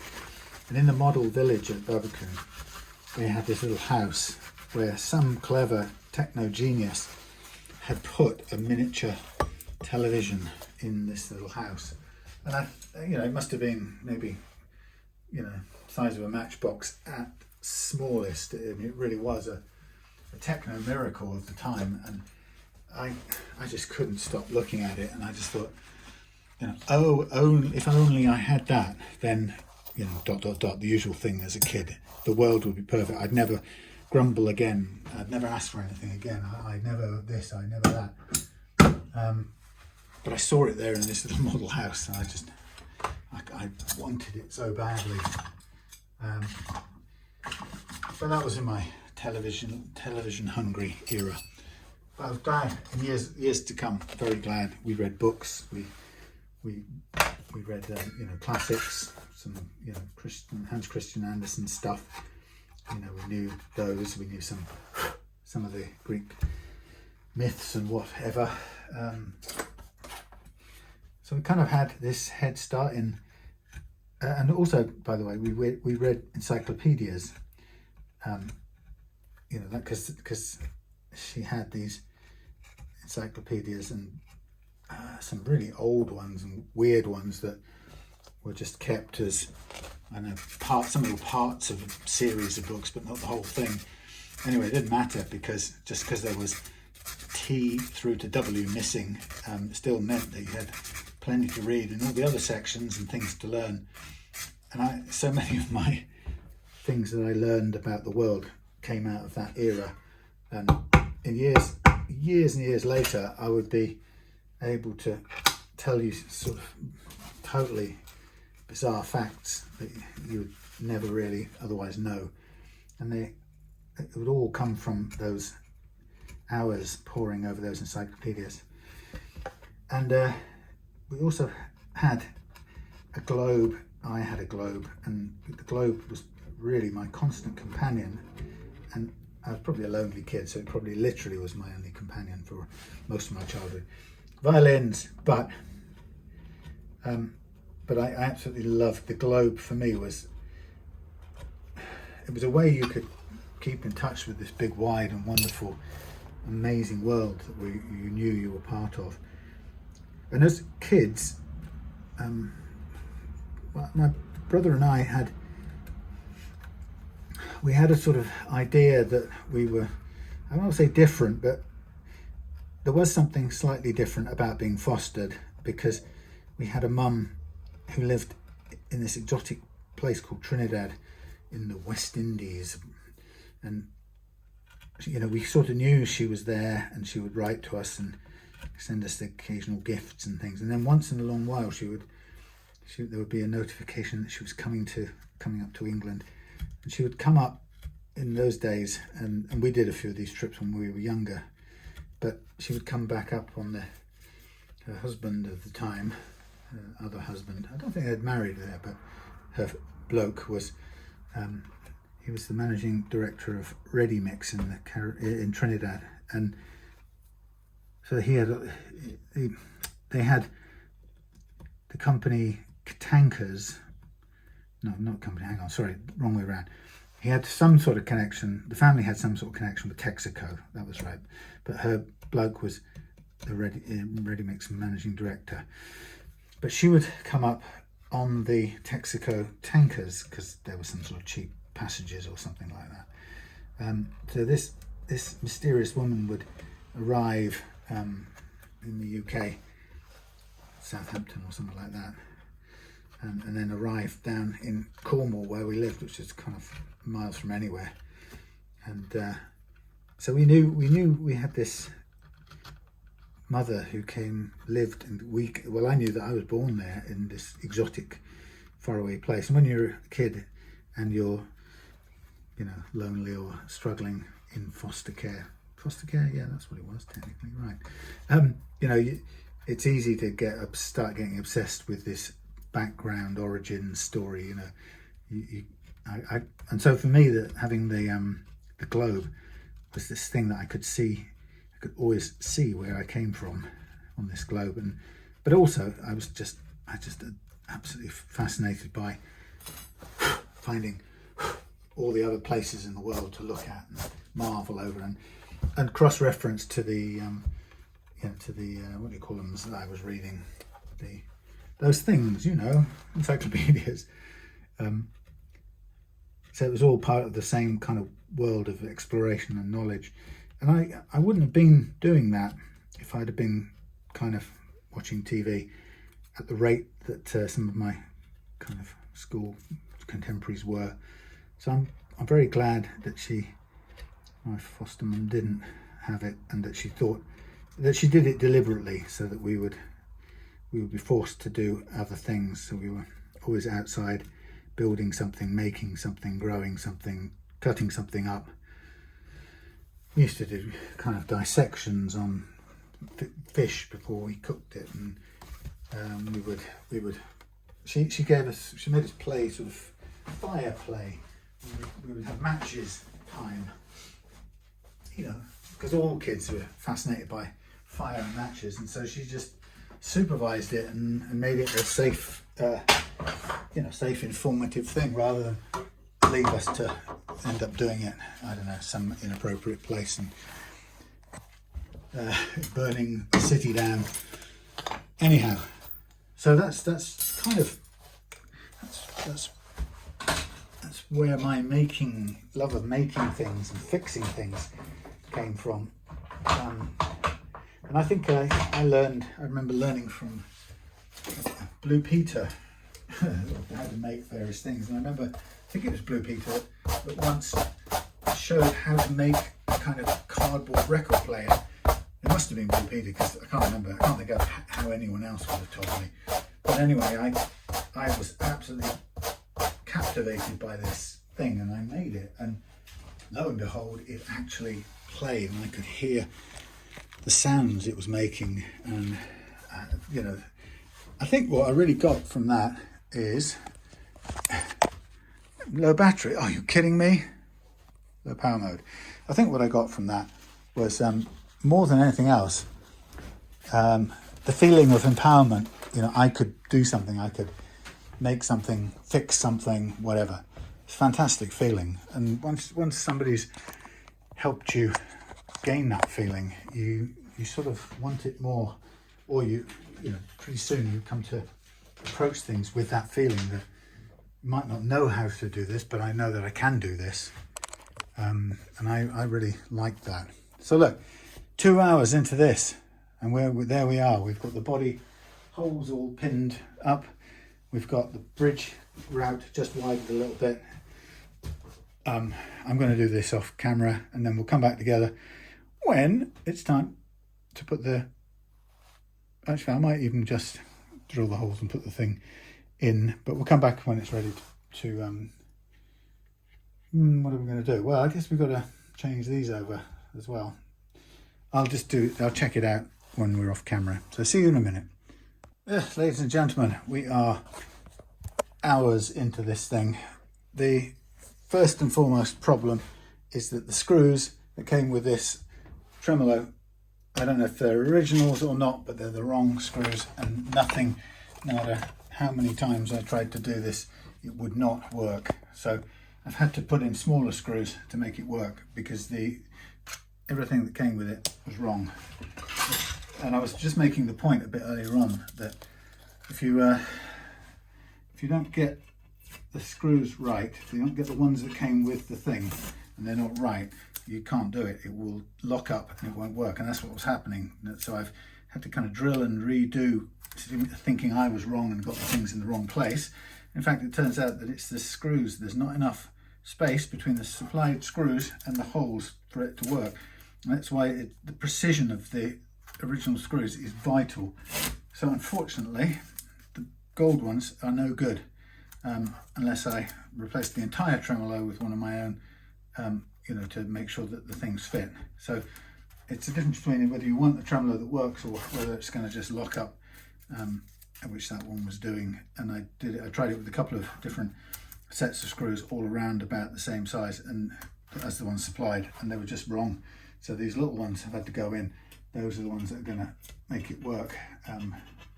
So it's an absolute pain in the arse. Excuse the Englishness. So just to give you an example of how things go, you know, 2 hours on camera, I've done about the last hour and a half off camera trying to get this thing working, just because it's, you know, I was run out of speech and stuff, and there are times where I have to get on and concentrate, and I just don't want to be thinking about saying something meaningful. Sorry about that. But anyway, so you can see it's now 9:30. I was here at 5:30, so it's 4 hours, but I think it's about 3.5 hours on this. There's about half an hour when I was charging up batteries and things. So about 3.5 hours already, and we're nowhere near finished. I'm not even happy with these. They're a fraction small, if anything, but you know, I haven't got enough spare sets to try dozens of different things until I get to the right one, unfortunately. So I've got some spare small ones, and they're all holding it together. They'll do the job.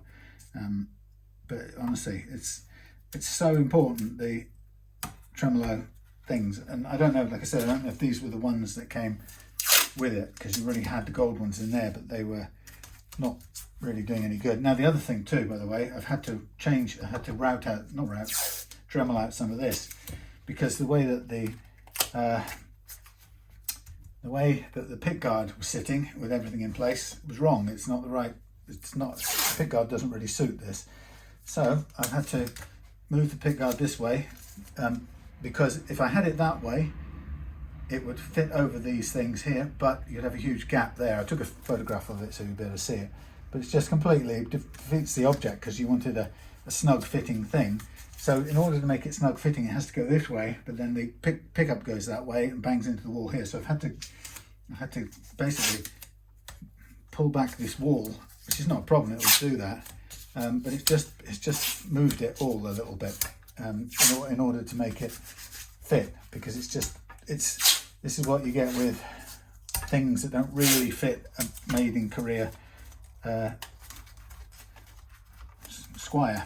But that's just, you know, that's just how it goes.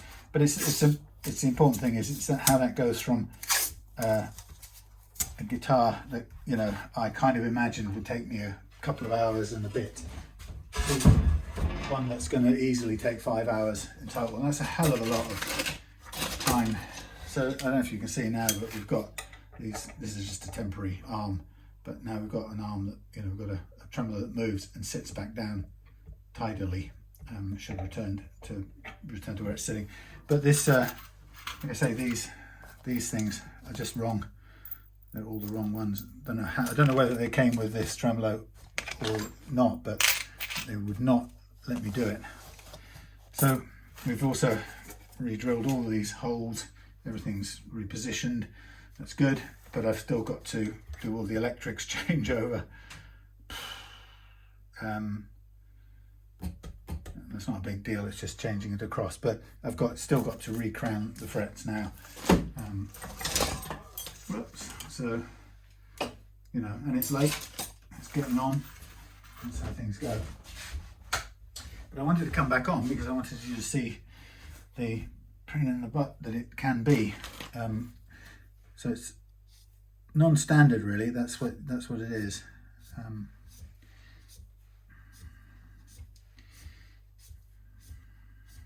So now I'm going to re-crown the frets, and then the next bit I was going to do off camera, but I still haven't done because I wanted to come back on and just catch it up.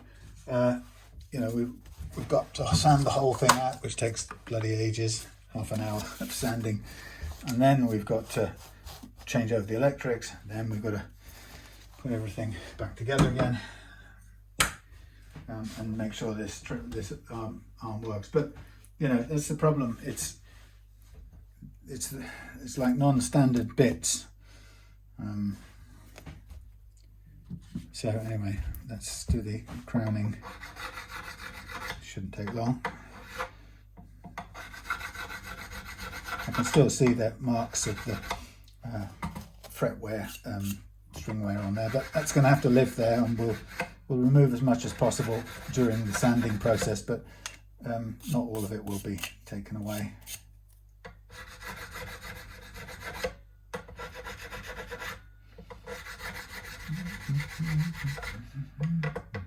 I think I wanted to, and partly I wanted to come back on because, you know, I would have normally done all of this off camera, but I've been so long getting that bridge arranged off camera that, you know, I thought it was important to kind of point out how much time this takes. So I'm really haven't got any further with finishing the neck off until now. You know, I may still look for some slightly larger screws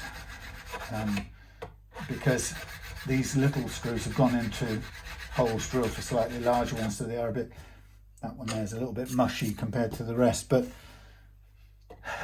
you know, there's only so many times you can fill them when you realise that the ones you're using aren't going to work. It's very odd. But there was no way that they were going to work with those. Now a lot of it, you think, first of all, you think it's to do with accuracy of placing the holes, but they're designed so that, you know, a human being can, you know, put the holes in place, and there, you know, there's a tiny bit of leeway for natural things, which is like the drill bit will wander a bit from vertical and so on. Those things will always happen, and in all the bridges I put on, there's always leeway for that. But in this, it was not working. There was no leeway at all with those, those thingies, tremolo screws. So it was just not going to happen, I'm afraid. So now we have to get on to the boring bit. So I don't know where I'm going to put these right now, because these are part of something in the bin kit. Right, so now I'm going to sand out the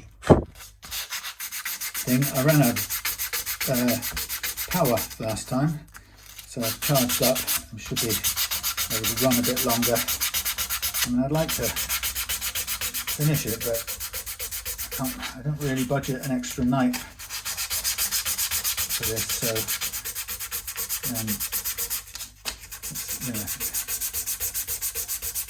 it's when a job becomes more expensive, or you know, it costs more time than it's worth charging for it, you know. And I think you know it was going to be your statement in your thing. It's a lot to spend on an old guitar that you like, but anyway, let's just get on and do this. I'm now doing 400 grit sanding.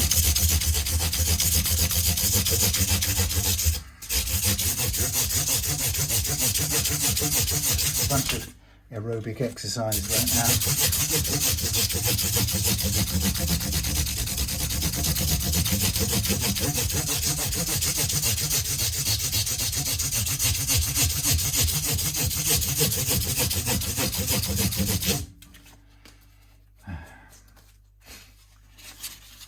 Now on 600 grit.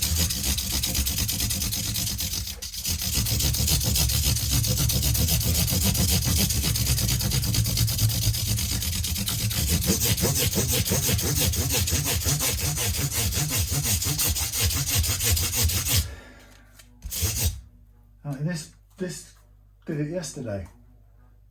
Same time. Yesterday. Strange. A giant hornet. I don't know why it decides to come in here. Sent it out yesterday by chance. I got rid of it. But it's back in. Roughly the same time. Amazing.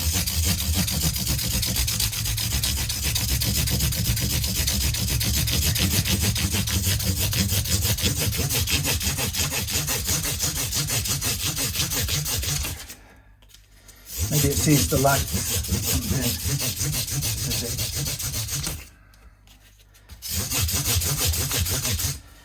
Yeah, I should have really, the thing maybe, I don't know,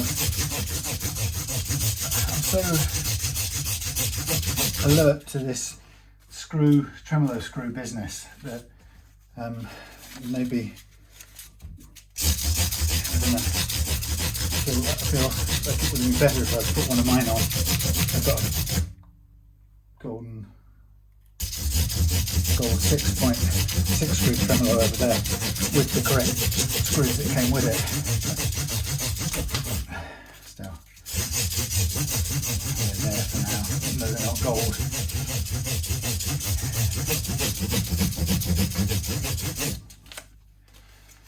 So you can see, just sanding work. Most of the wear marks, you know, are pretty much gone. There's only one or two maximum remaining, but that's how it goes. Great. There he is. He's a beast. Don't know if you can see him, but see him? He's a bit of a quick mover.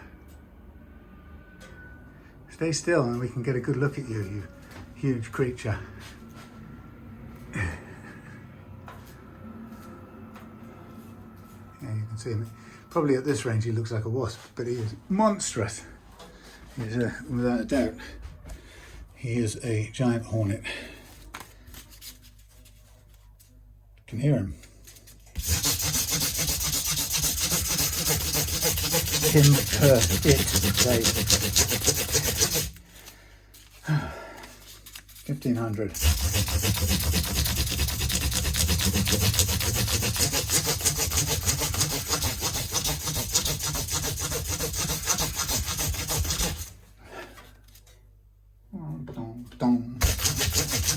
I think I managed to get him to go out the door yesterday. I think that's how it happened. I'm just going to throw things in the bin. Giant hornet. You are huge. I don't want to hurt you, but you should go out. think it's the light he likes, the fluorescent light. It likes.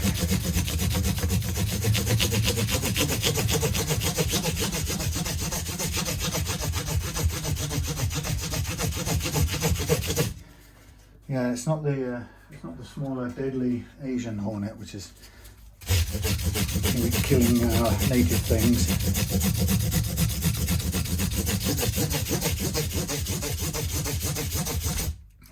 Good old-fashioned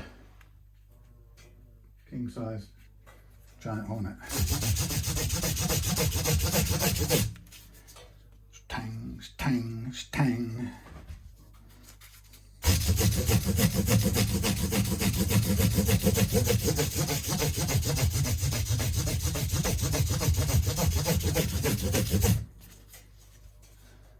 My worry is he can drop down my neck. But he likes the light, I think. Stay there, would you?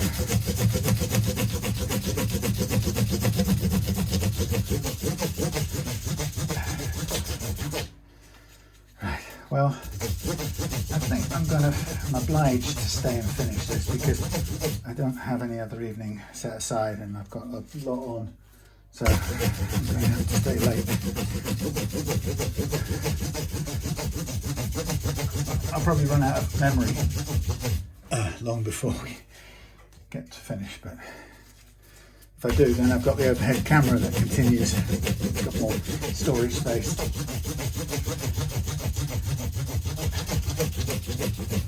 Oh yeah, big beast. Right.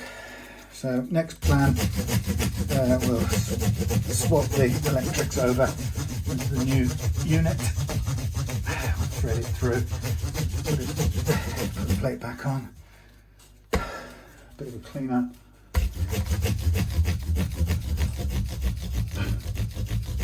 Size of a hummingbird, that thing.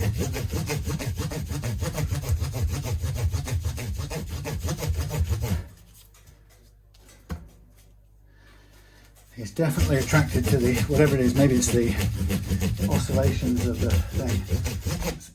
It's like very attractive to him. It thing. Right, that's that done. Quick version or fast non-stop run. Okay.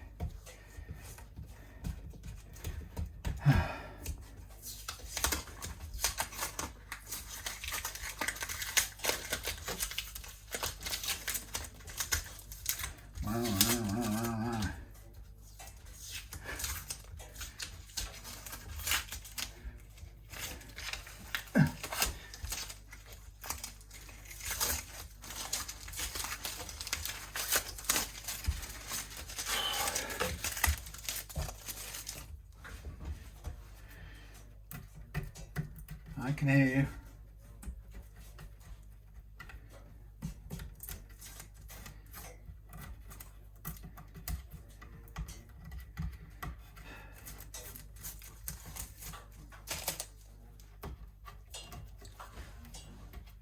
Ting.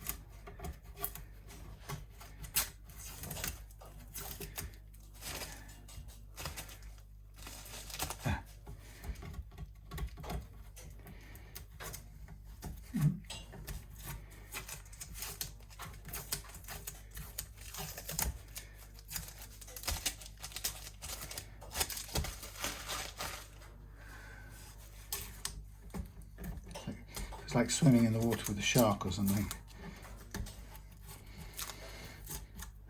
Which I have done in the past.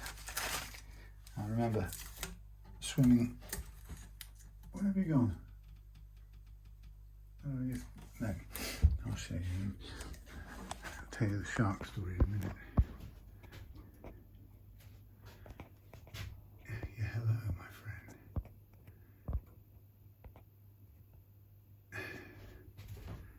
You are a big beastie. You are a big beastie. You are a big beastie. Tired.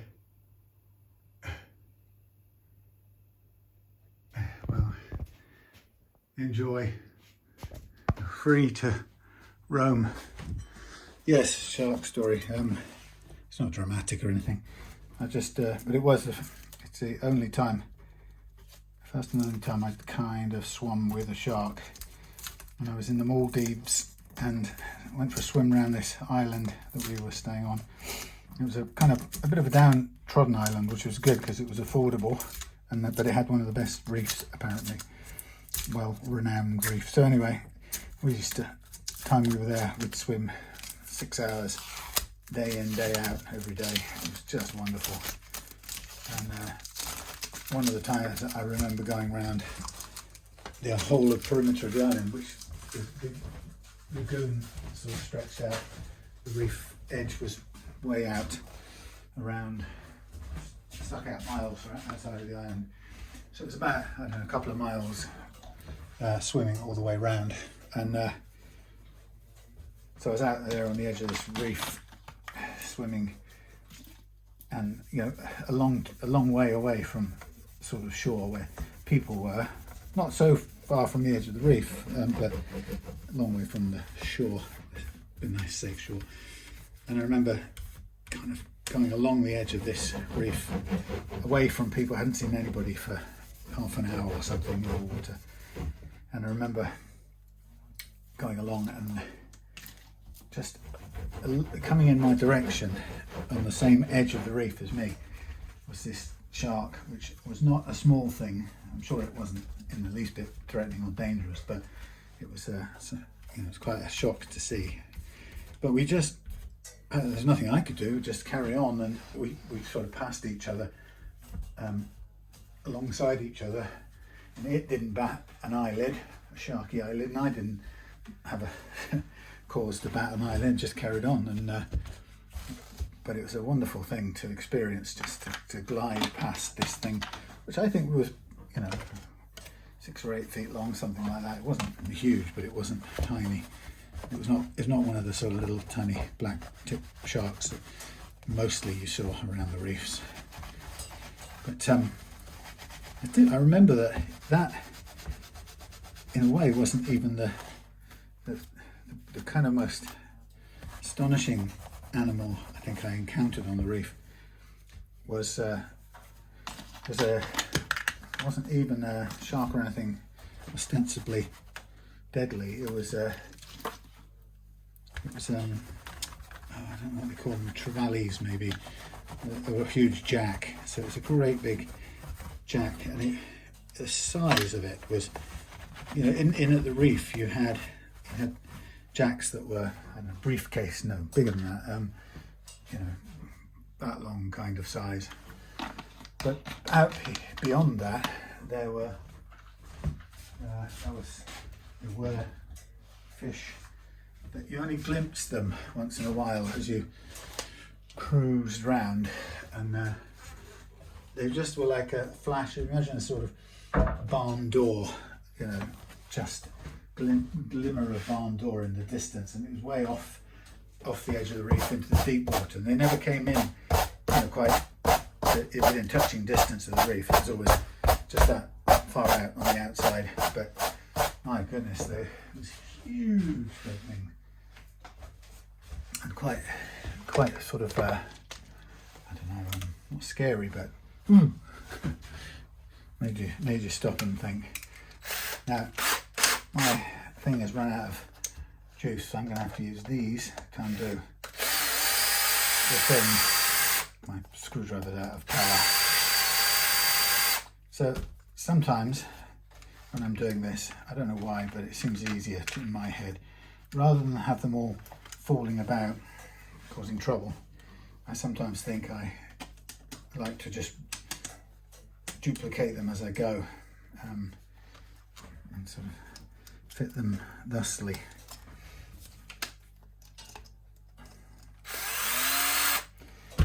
I don't know if it's feasible actually, but that's what I sort of do.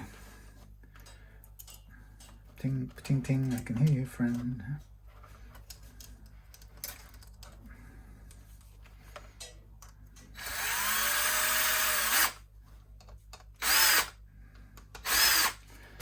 Okay, and then we do this one.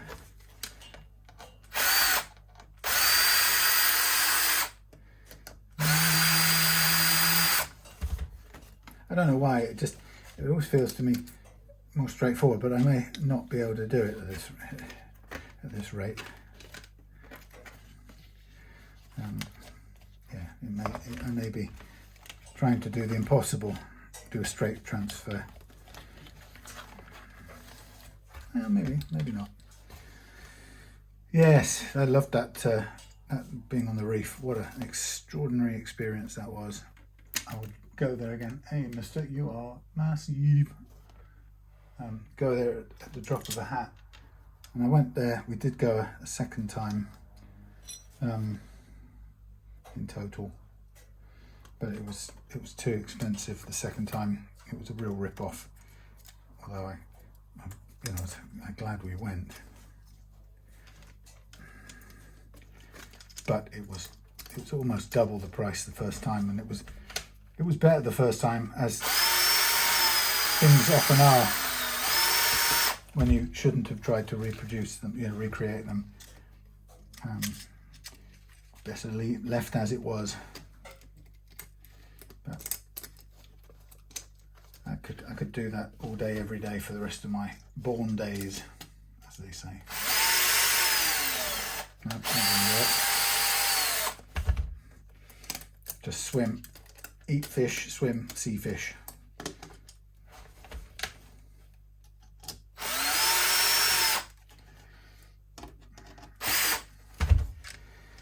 Let's take this one out.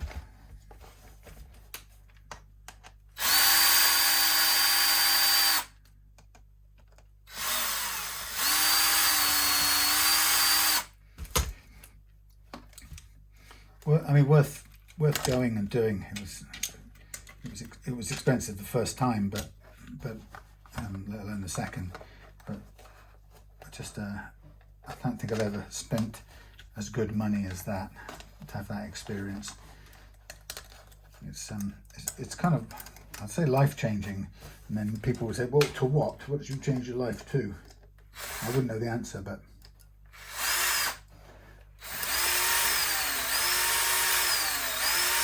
oh, come on, why aren't you going in? What's the game you're playing with me?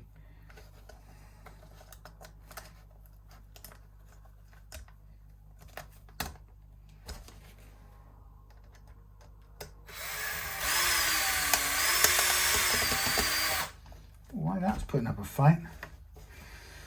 Anyway, yes, a very excellent experience. I think the next time we went, we kind of did everything wrong, really. We went at the wrong time of year, because I couldn't wait, really. I'd had enough and I wanted a break. So we went, and it was the wrong time of year, and it was more expensive because the prices had just been whacked up. They'd got clever. So it was more expensive, and it was in the wrong season. It was a bit of the rainy season, so we didn't get such great weather, which isn't so bad when you're underwater, but when it rains very heavily, it can really mess up the sea as well, so that the fish are all freaked out and messed up and whatnot. So rule of thumb: never go back looking for the same experience twice. Grasshopper.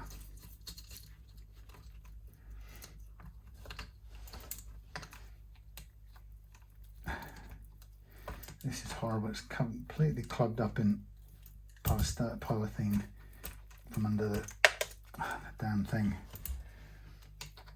But it's resisting even taking the damn. Oh. Come on.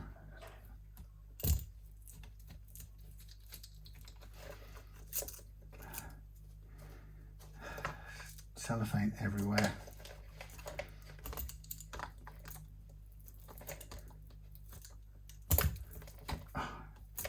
Just can't get rid of it without cutting it off or getting this off and then pulling it off, but it defeats the object because you've already got these off.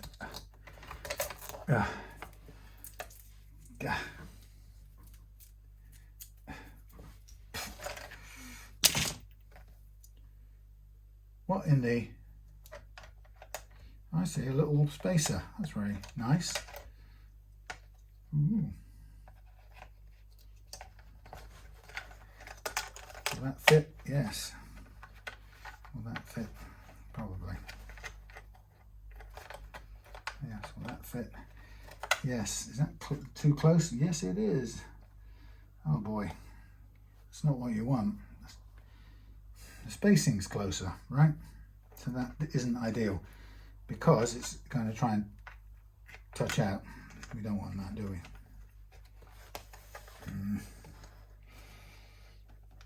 Let's see if I can put this back on the way it was with the little spacer. So this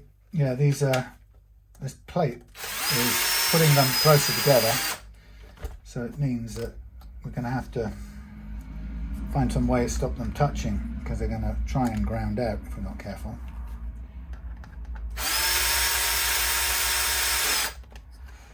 That's something we don't want to have happen. I don't know if you can see that they're practically touching there. Well, this third one is a defunct one anyway. We don't need that. It's not doing anything, so we can afford to get rid of that so that it doesn't interfere with anybody else.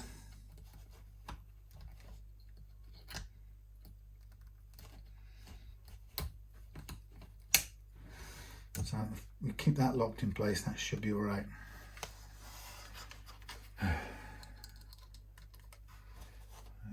One, two, three.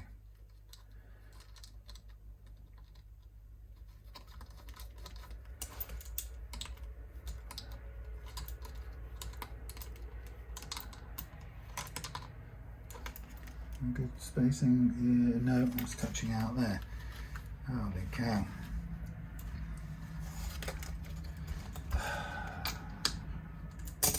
So look, these don't really want to live together in the same space. We can do that, but that may not fit in the cavity now because it's pushing sideways the way it doesn't normally. I'm trying to keep them apart.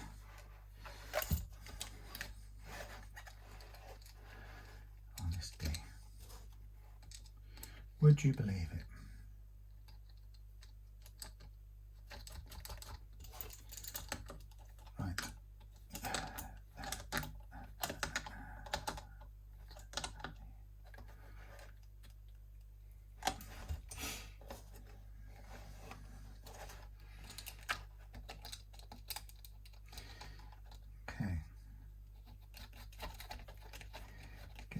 Together, get it back in the cavity. Things out the way, stand that up out the way. Junk, junk, junk. Thing, thing, thing and thing.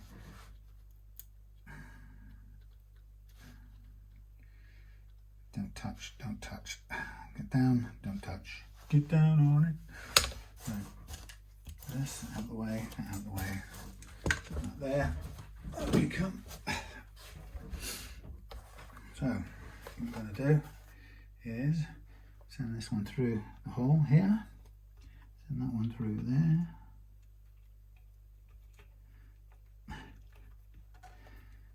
Come on. Please. Even that one doesn't want to do what it's told.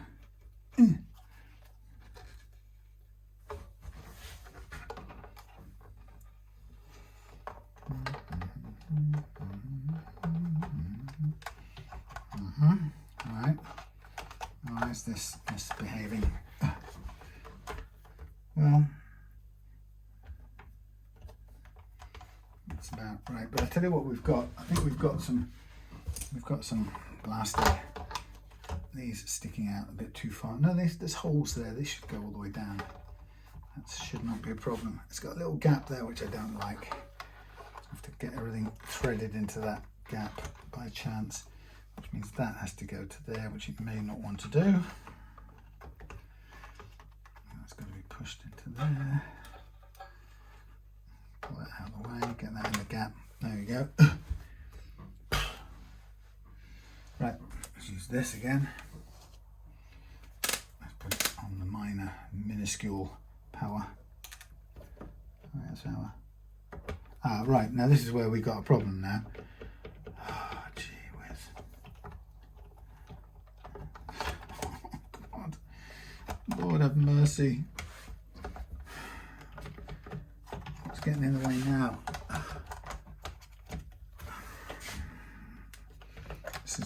This is gonna bust my ballons to hell and back. It's this now which is getting in the way. Oh God!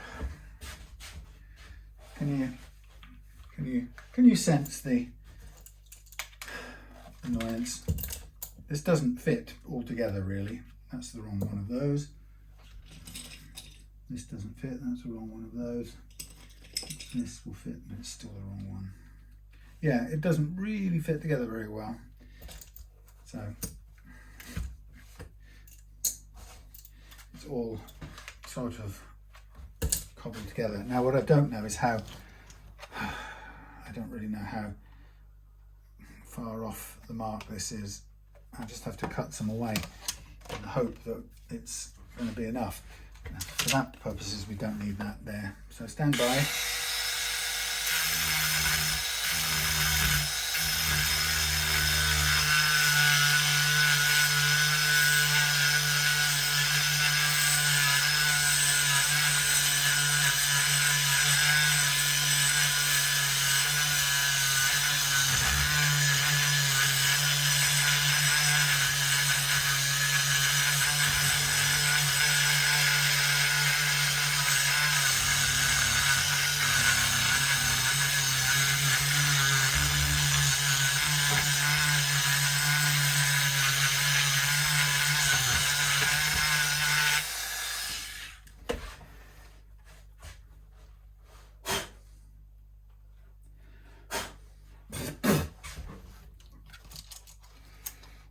Try and get this to all sit in. Oh, thanks, pick up all of those. Thank you.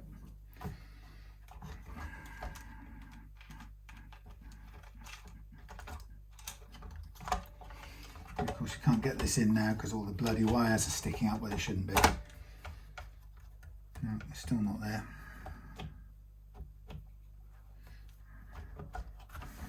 But I don't know. See, I don't know whether it's this thing here that's in the way. Now that should go a little bit that way.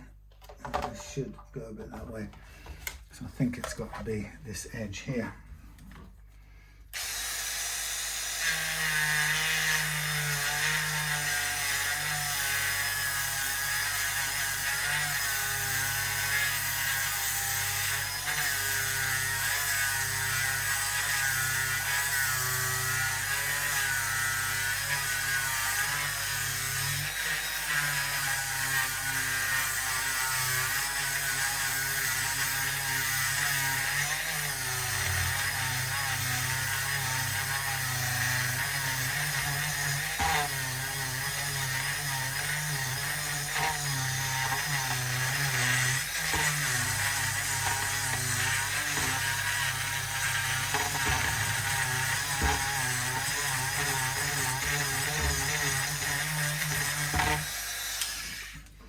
Isn't it incredible how much things you have to do as you get further and further into it?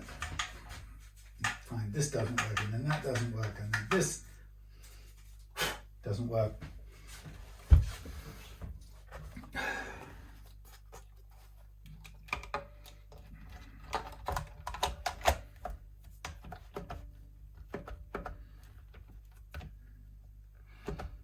See, I don't know what's hitting what. That's my problem. Is that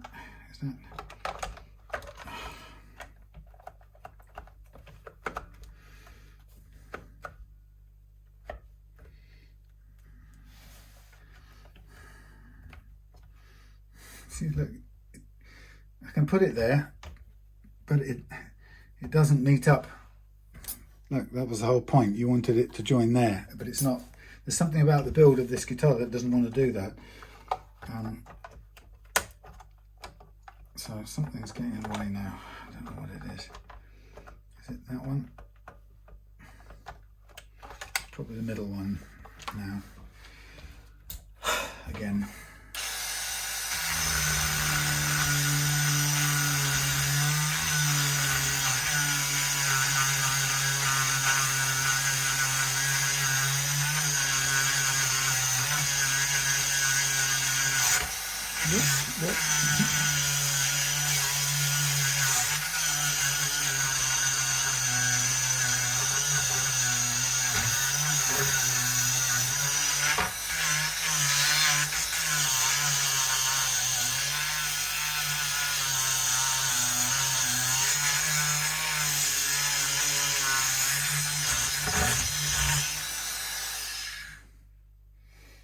That's melted that down nicely.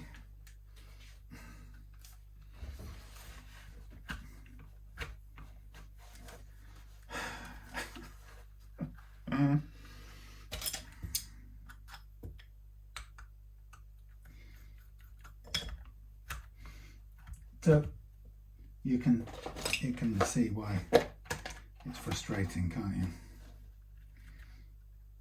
There's nothing about a guitar like this is ever straightforward.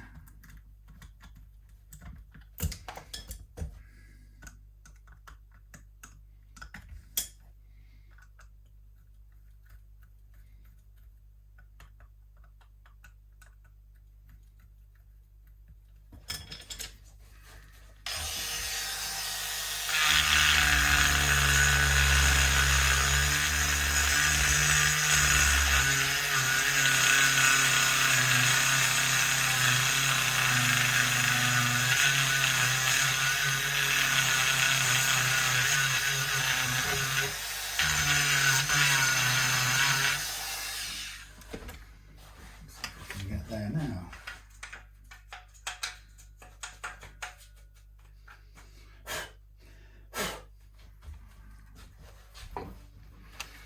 Honestly, they think they're very clever putting all these little compartments in. They just need to put a swimming pool route and we'll be happy.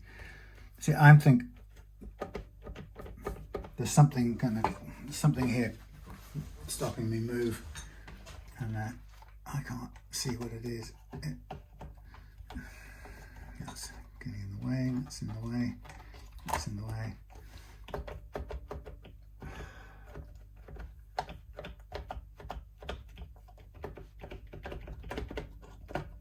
There's something hitting here. It's this ledge here. So it's just not built for this kind of moving things around, and your neck pocket stops there, and that's about all we can do. And the problem is, it'll work. It's just a whole set of new holes, which I'm afraid I'm going to have to do. I don't think we can take apart the thing any further, really. I think it's had its modifications. I'll leave it where it is and just park it there. Unfortunately, I would like to get it up. You know, I would like to have got it up to the place where it looks tidier, but it's going to have to stop there, and I'm going to have to sink some holes there and there. It'll look alright, but it's not what I wanted. It's not what I wanted for it.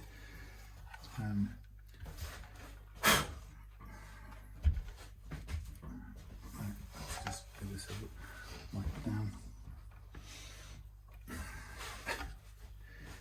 That's, you know, that is the really taxing thing, because you can see that you try and make modifications, you get it as far as it can go, and then you find there's another thing blocking its way, which is this little bit here. Won't let the pots go any further forward without scraping that away, and then you have to take more away, and before you know it, you've carved the whole thing. And if you're lucky, you might get it that last centimetre or half a centimetre.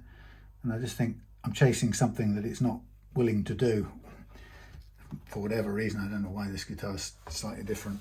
The neck pocket is slightly different from other things, but it's definitely not wanting to play that game with us. You get under there, you get on there. So we're going to get this. It's a nice shape, but it's kind of doomed to where it's going to be. Everything else It's close. I don't want that one either. I want this one.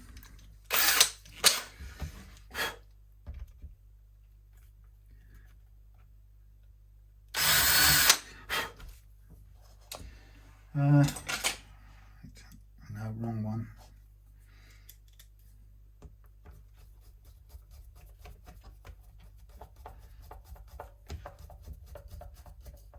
Of course, once I've put these in, I'm going to need to double check that the pickups and everything work a pretty short order, because that will be the next main pain. There's no reason why it shouldn't. See, I just have to live with that. Unfortunately, there's no, as you can see, there's no way around that. Alright, let me just get some holes in.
Clutch on that, I like it.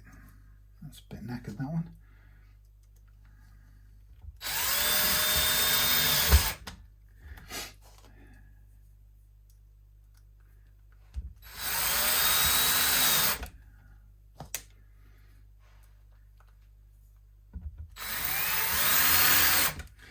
Well, I got as close as I could to closing up that gap, but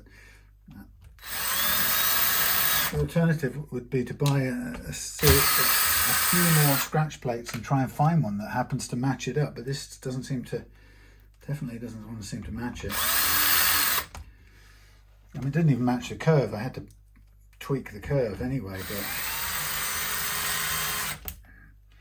oh well.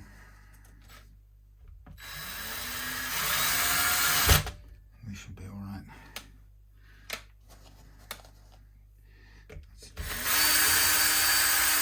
Rusty one and a clean one.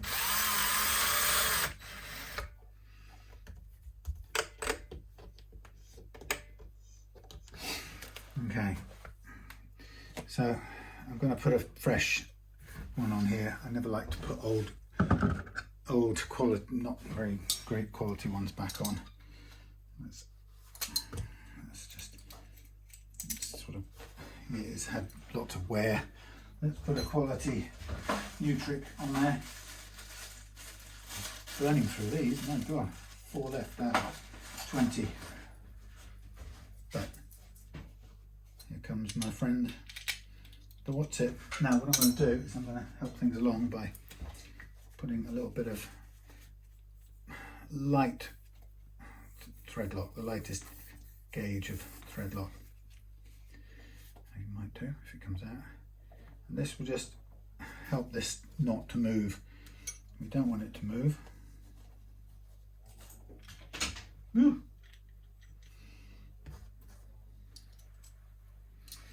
It's not so heavy duty a thread lock that you can't undo it. In future you can, but it's such that it won't allow it to move in the meantime of its own free will. It'll just stop it coming loose. Just get this thing on there, please. Come on.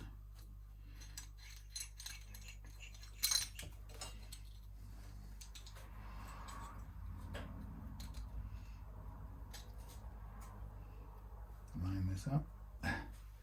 Now, knowing my luck, we'll put this in and this will be too good a quality, and the original hole will not have been made for this slightly larger, possibly slightly larger, I don't know. It's often what happens.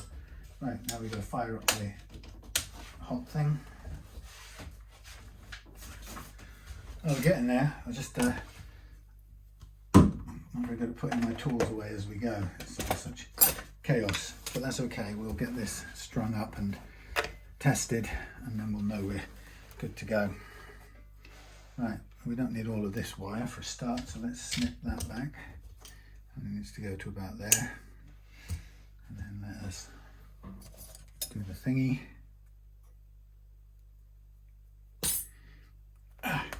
Now I've put two springs in there because it doesn't need any more than that. People have different preferences, but you're only ever playing a game of finding a point of equilibrium between the pull of the springs and the pull of the strings. It only ever gets to one spot where it works. And if you put 4 springs on, you have to pull 4 springs. You have to have the claw further out, otherwise it will overpower. It. And if you have 2 on, you can have the claw further in. So it's a kind of tuning thing between the position of the claw screws and the amount of springs, and you can have as few as 1 on if you have the what do you call them, all the way out. The claw screws, well, sometimes 1, 2 is more than enough. So I'm just going to ground this here.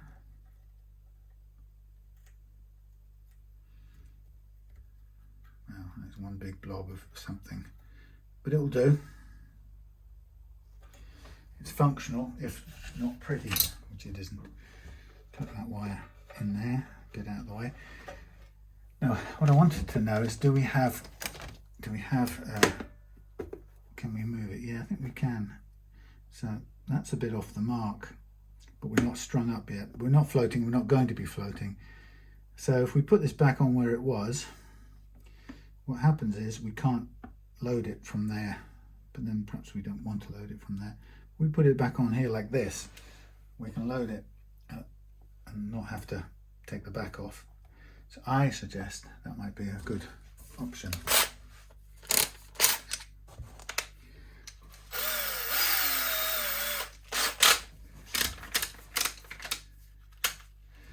Let's just look at that like so.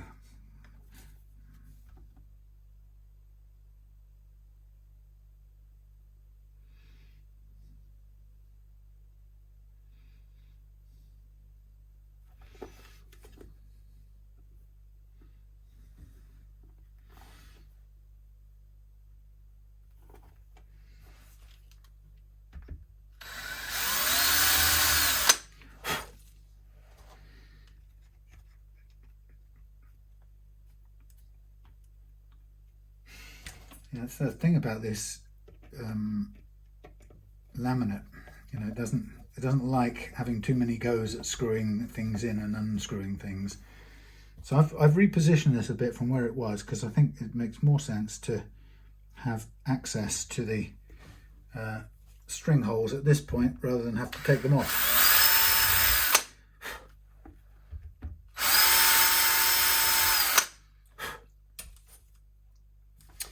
Let's just go through.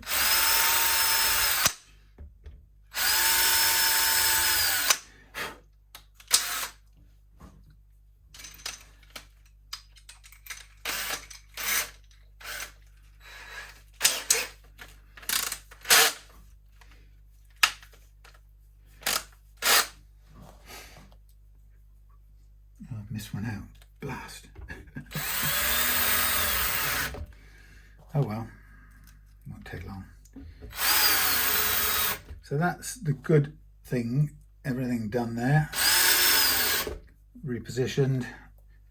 You can take the strings off and on without taking the plate off.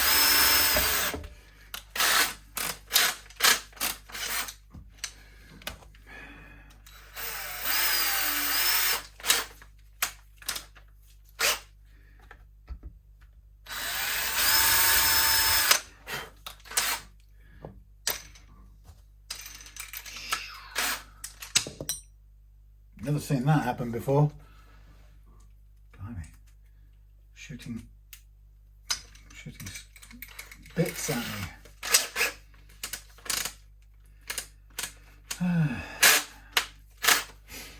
Right, final screw down.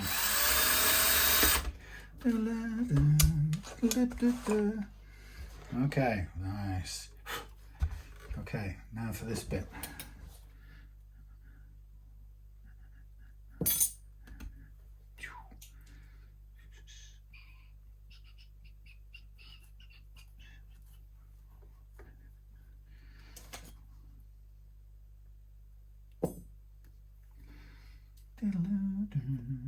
Not very fragile little wire, this, I've got to say, and it'll work, but it's a bit wimpy.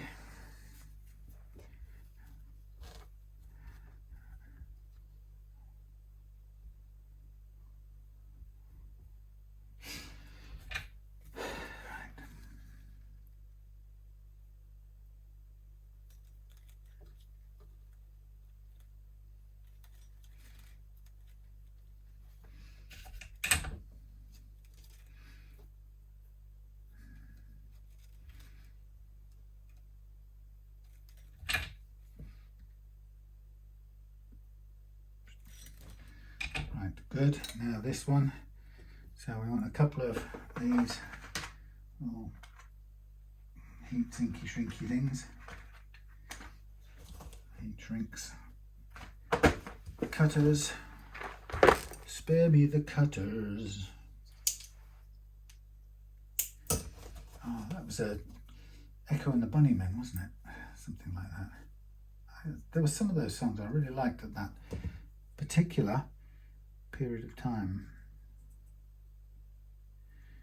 This is no good because I thought I was doing two separate wires and I'm not. Boo-hoo. This is not really going to work, is it? Well, I might be able to get away with it. If I push this back and load that onto there first. Let us try that. Right, we have the earthy thing which goes to the earthy thing which is there. Should we go from the inside out?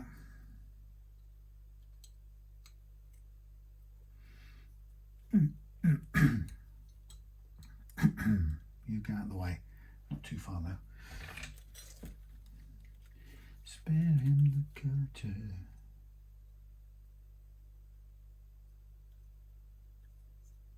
What's doing here? Come on.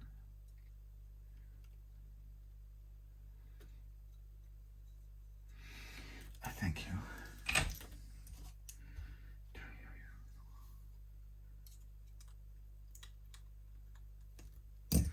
Not just another drop in the ocean.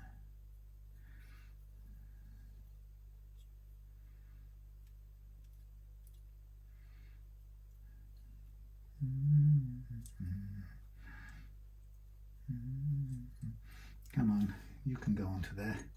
You know you can do it. No, there's a big piece of blasted stuff in the way. Oh, you can just about.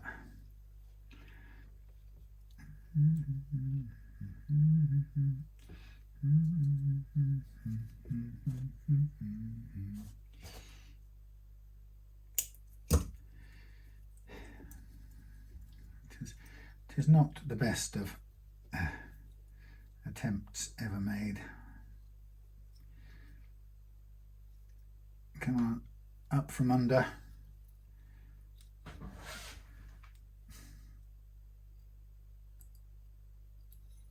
I have lost my dexterity, governor.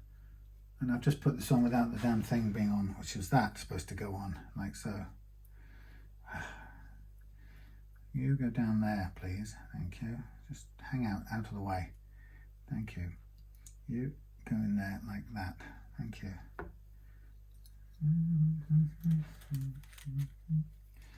fall over and make things difficult, why don't you?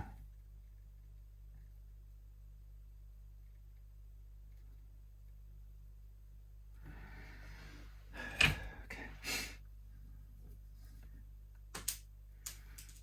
I wonder where my friend the giant hornet went.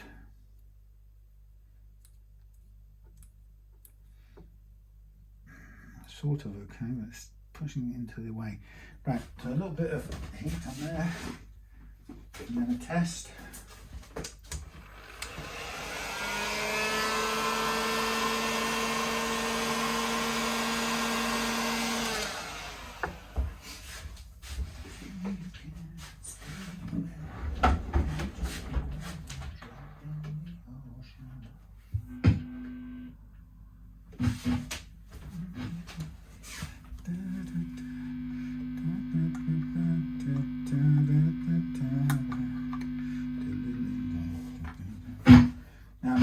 I'm going to have to go away. Shut up. I'm going to have to dig a hole and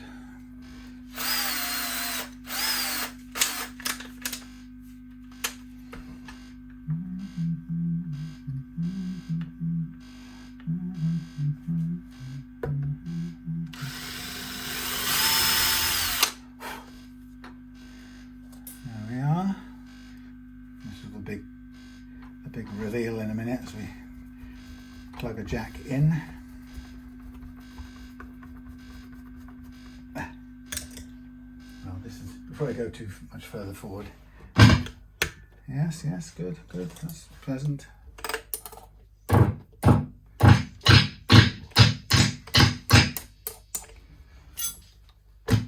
Fabulous.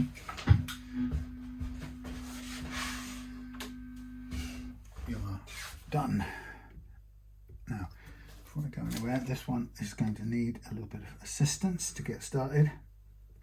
Like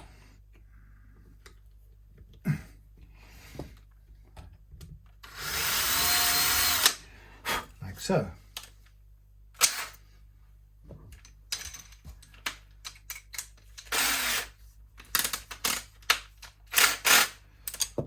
Done it again. Good at shooting those bullets around the workshop. Let's get all the wrong screws.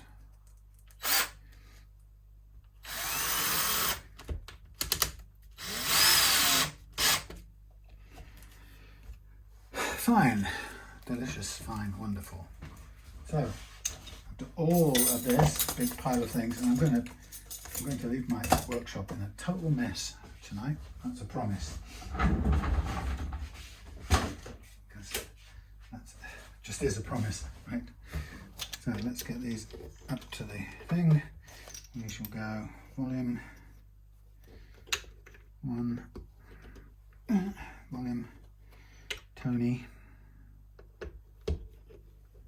and Tony, and Tony. Nice, nice, nice. No, not nice. Nice. Right. Things out of the way this way and that way. Out the way over there. Sorry, you had the boringest view for the longest while, but you can tell that I'm frazzled. Here we are. Oh, now having done all of what I said I was going to do, having put the back cover on in that particular way, I should be able to now just basically string through the back. Watch me go. So after all of that, we're ready to load up. I think I need to just double check what the string gauge was. Let's stay there because that's stinky stuff. String gauge.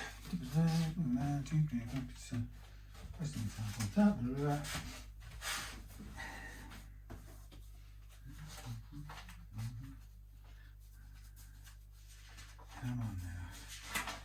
Reveal your secrets.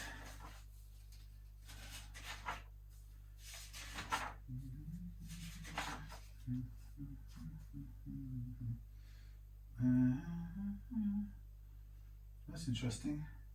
It didn't.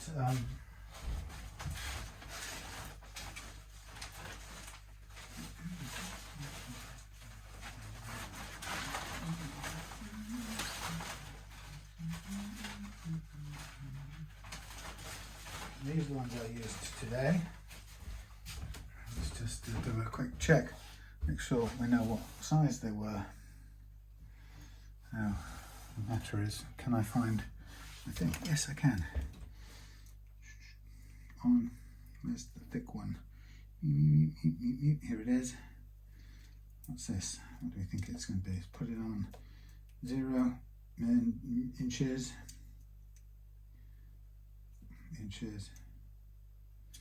Well, it's saying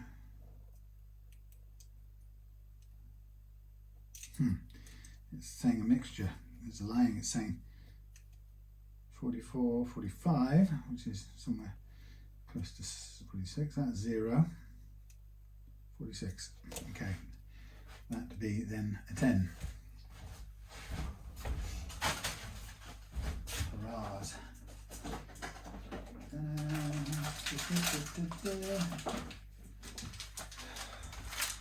Nice pack in here. Oh, there's some more somewhere. That should be right.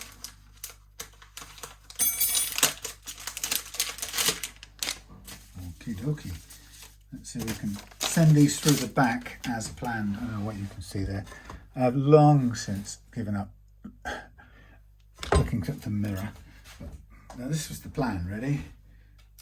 Thread it through there, like so. Yes. Alrighty. Thread it through there,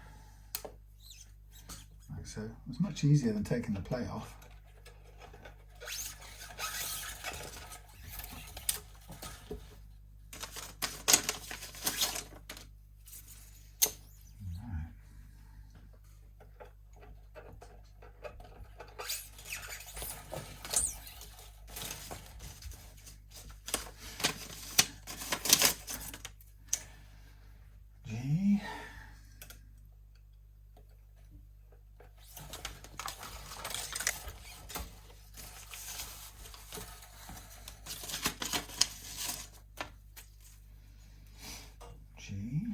B. Oh, come on, would ya? Through, would ya?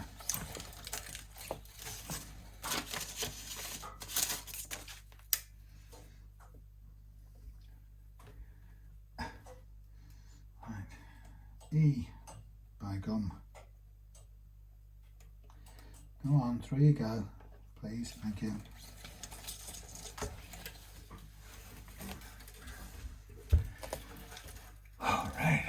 Let us get this aboard. Here we go, line them up. These are straightforward non-locking tuners, so that's not a problem. Let's get the string winder on the DeWalt.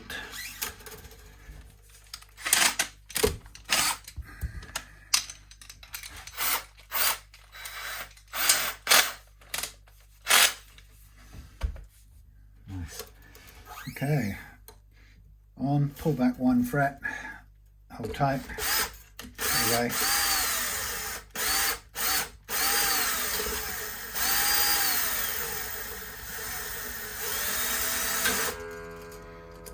So we get 1 over, 1 under the held string, sorry, the loose string.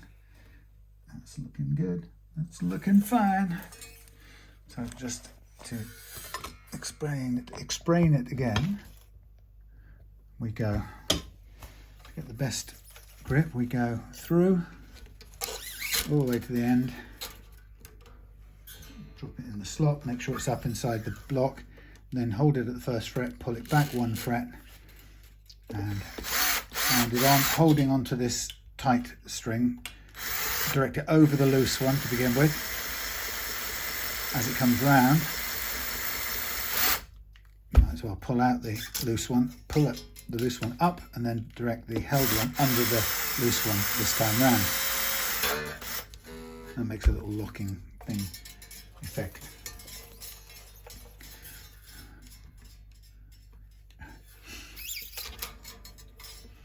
All the way through. Make sure the ball is up. Pull back 1 fret. Over, up and under. That'll come up on the string tree there. G, pull up, pull up, pull up. Whoop, see, that didn't go all the way up. So 1 step back. Over, under, tidy up the mess, feed it under the string tree.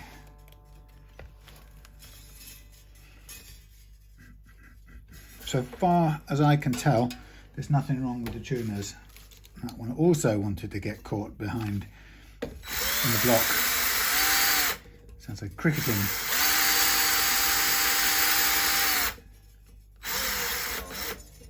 Jenkins was caught behind in the block. Right, the last one, high E. That did it the same. They're all catching on the block. How about that?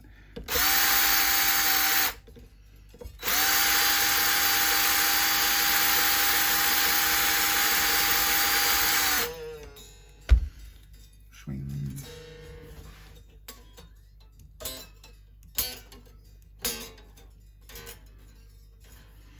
Okay, so next thing we do is we zoom out. Hello there. We're pretty much nearly done. I'm just gonna, we'll check the intonation on this new bridge. There's all the offcuts in there. This one, this one, this one. That up there for a minute. So I'm going to now tune this up to pitch and then do some stretching.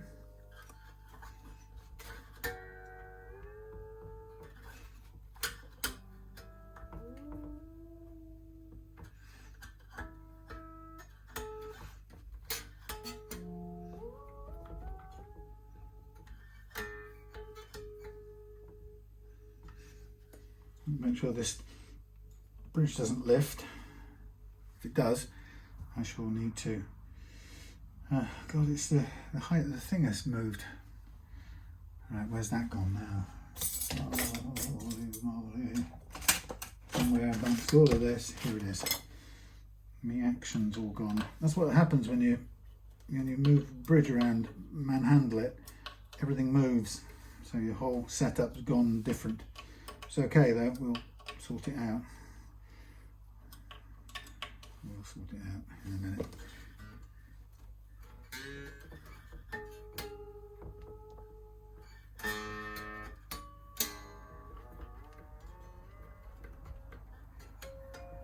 Right, I can hear the bridge lifting up. So what we'll do is we'll switch to this again. Try not to shoot it. Oh. I can't stop myself. In there. Just hold on to that, please. What am I doing? Screw driving, that's all I'm doing.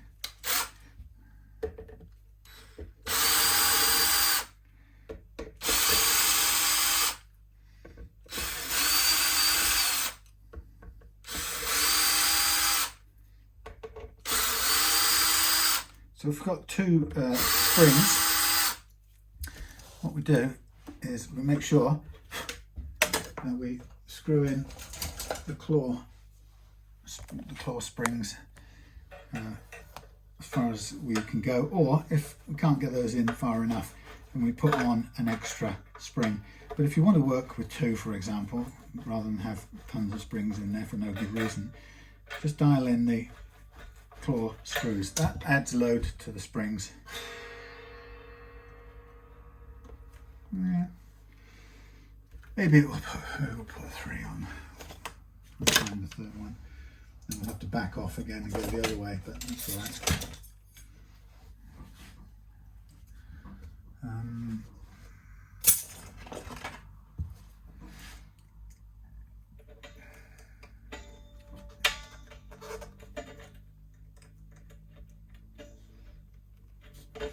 God, you can't turn it round in your pliers. Right, this will be too much now. We'll just do it up for a minute.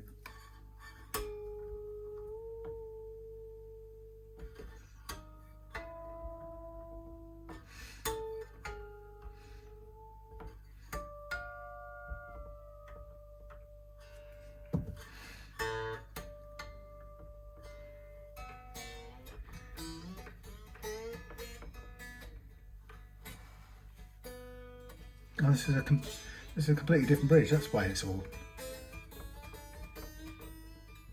akimbo, isn't it? It's not even the same damn bridge.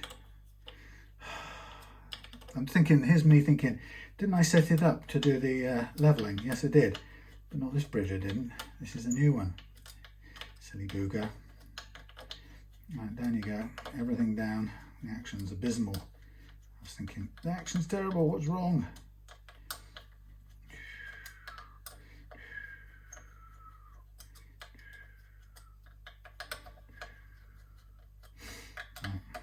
Forgot that part of it. Silly me.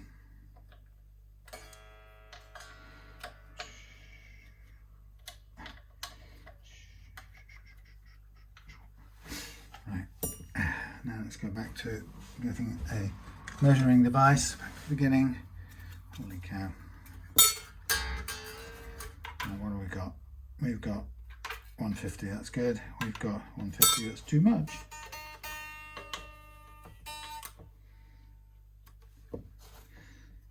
We've got 125, just under. Now I'm just going to eyeball this.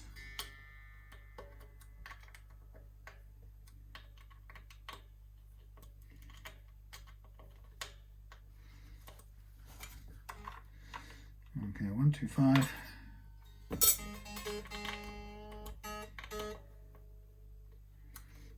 125. 125. Yeah.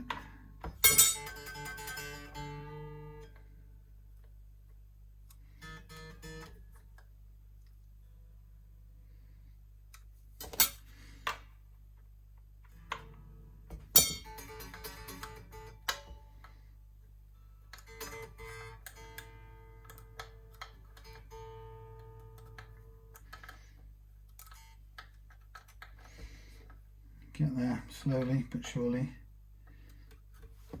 Right.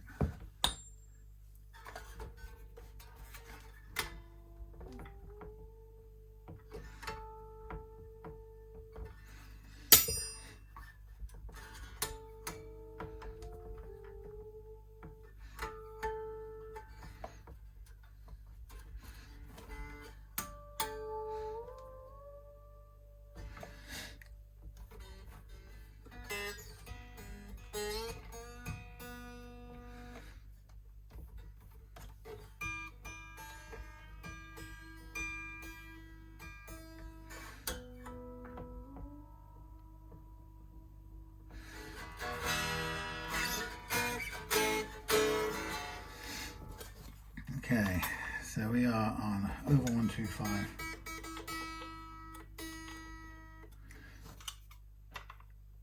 Just over.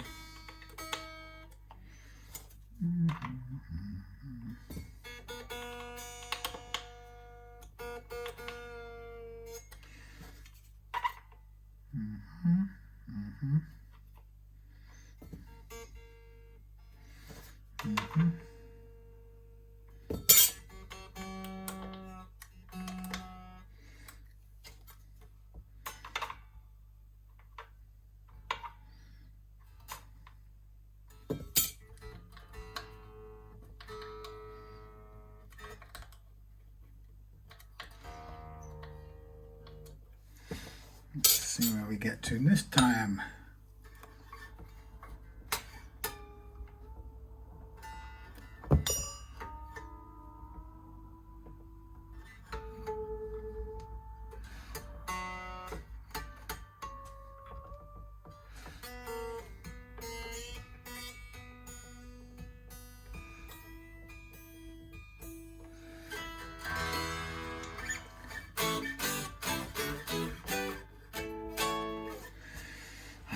I like. Right, one quick thing. So we're going to do the last thing before I head off for home, because it is now very late. I'm going to do the intonation check, which uses the tuner, and we do it by notes. So the idea is we get ourselves a nice clean tone coming out of the guitar into the tuner, and we tune the pinged harmonic to a dead E. Then we fret it, do the same,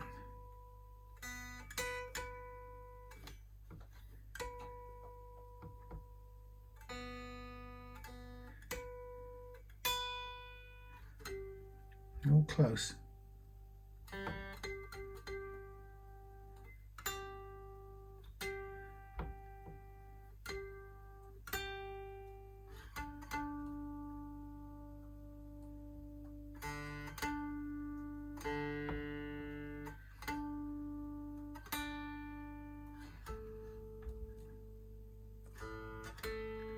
Look at that, by chance we're exactly on.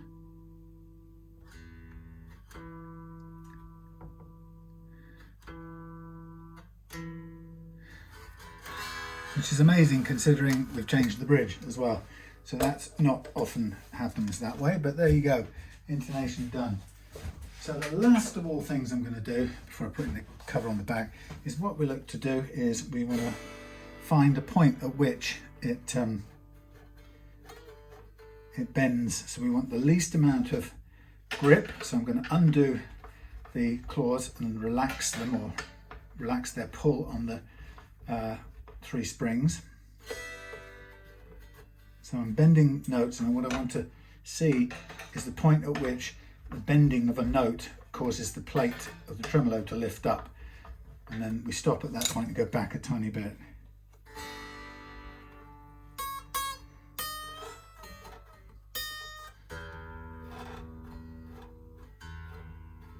Slightly, very slightly. So that could be about right. Where the hell's the hole gone?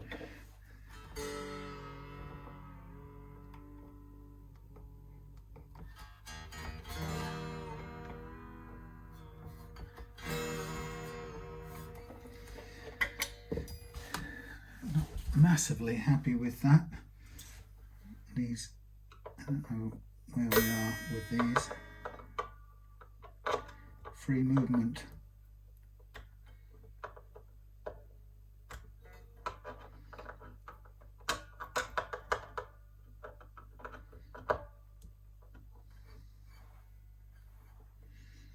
Why can't I reach that one successfully?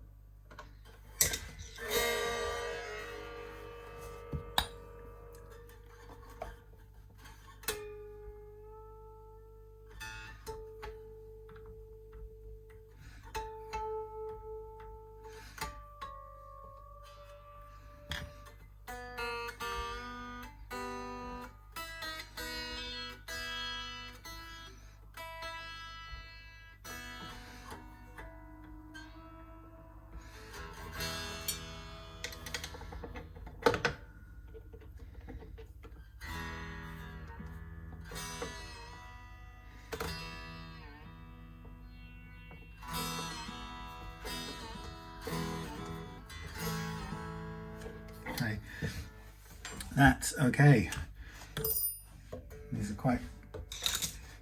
These are a little bit small, but that's all we can do. Now, this thick nut. I'm just going to do a tiny bit of back filing, because this, even with a, so if I want to show you something on here, just as a point of order.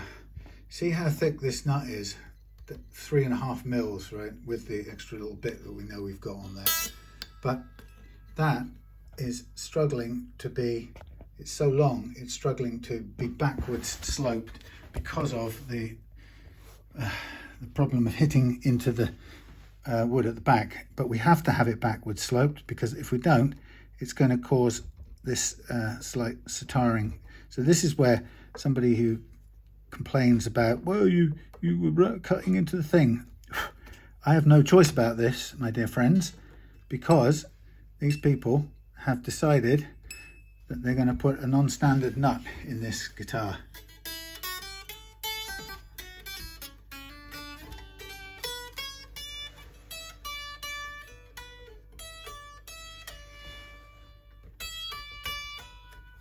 That's interesting too, because that is the saddle. Again, that's all I can say, is that this is as good as this bridge, and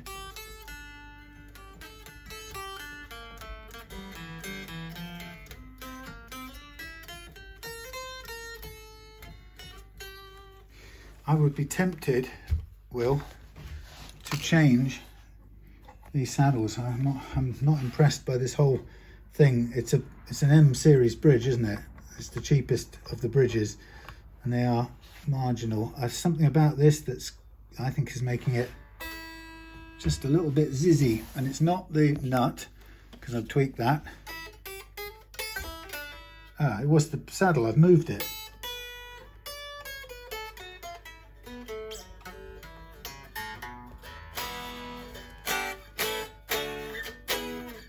Whew. Right, that's it. I'm done for today. Thank you very much for your patience. Sorry it went on for so long. I'll leave all this tidy up for tomorrow. I was going to throw this alien blade in a foreign place. This is where my blades will go in there. That's me done. 5 or 6 hours in total. Oh, God. Swing. Right, we're going home. Where's this bag case? I brought it in my case tonight. Thank you for watching. See you again soon.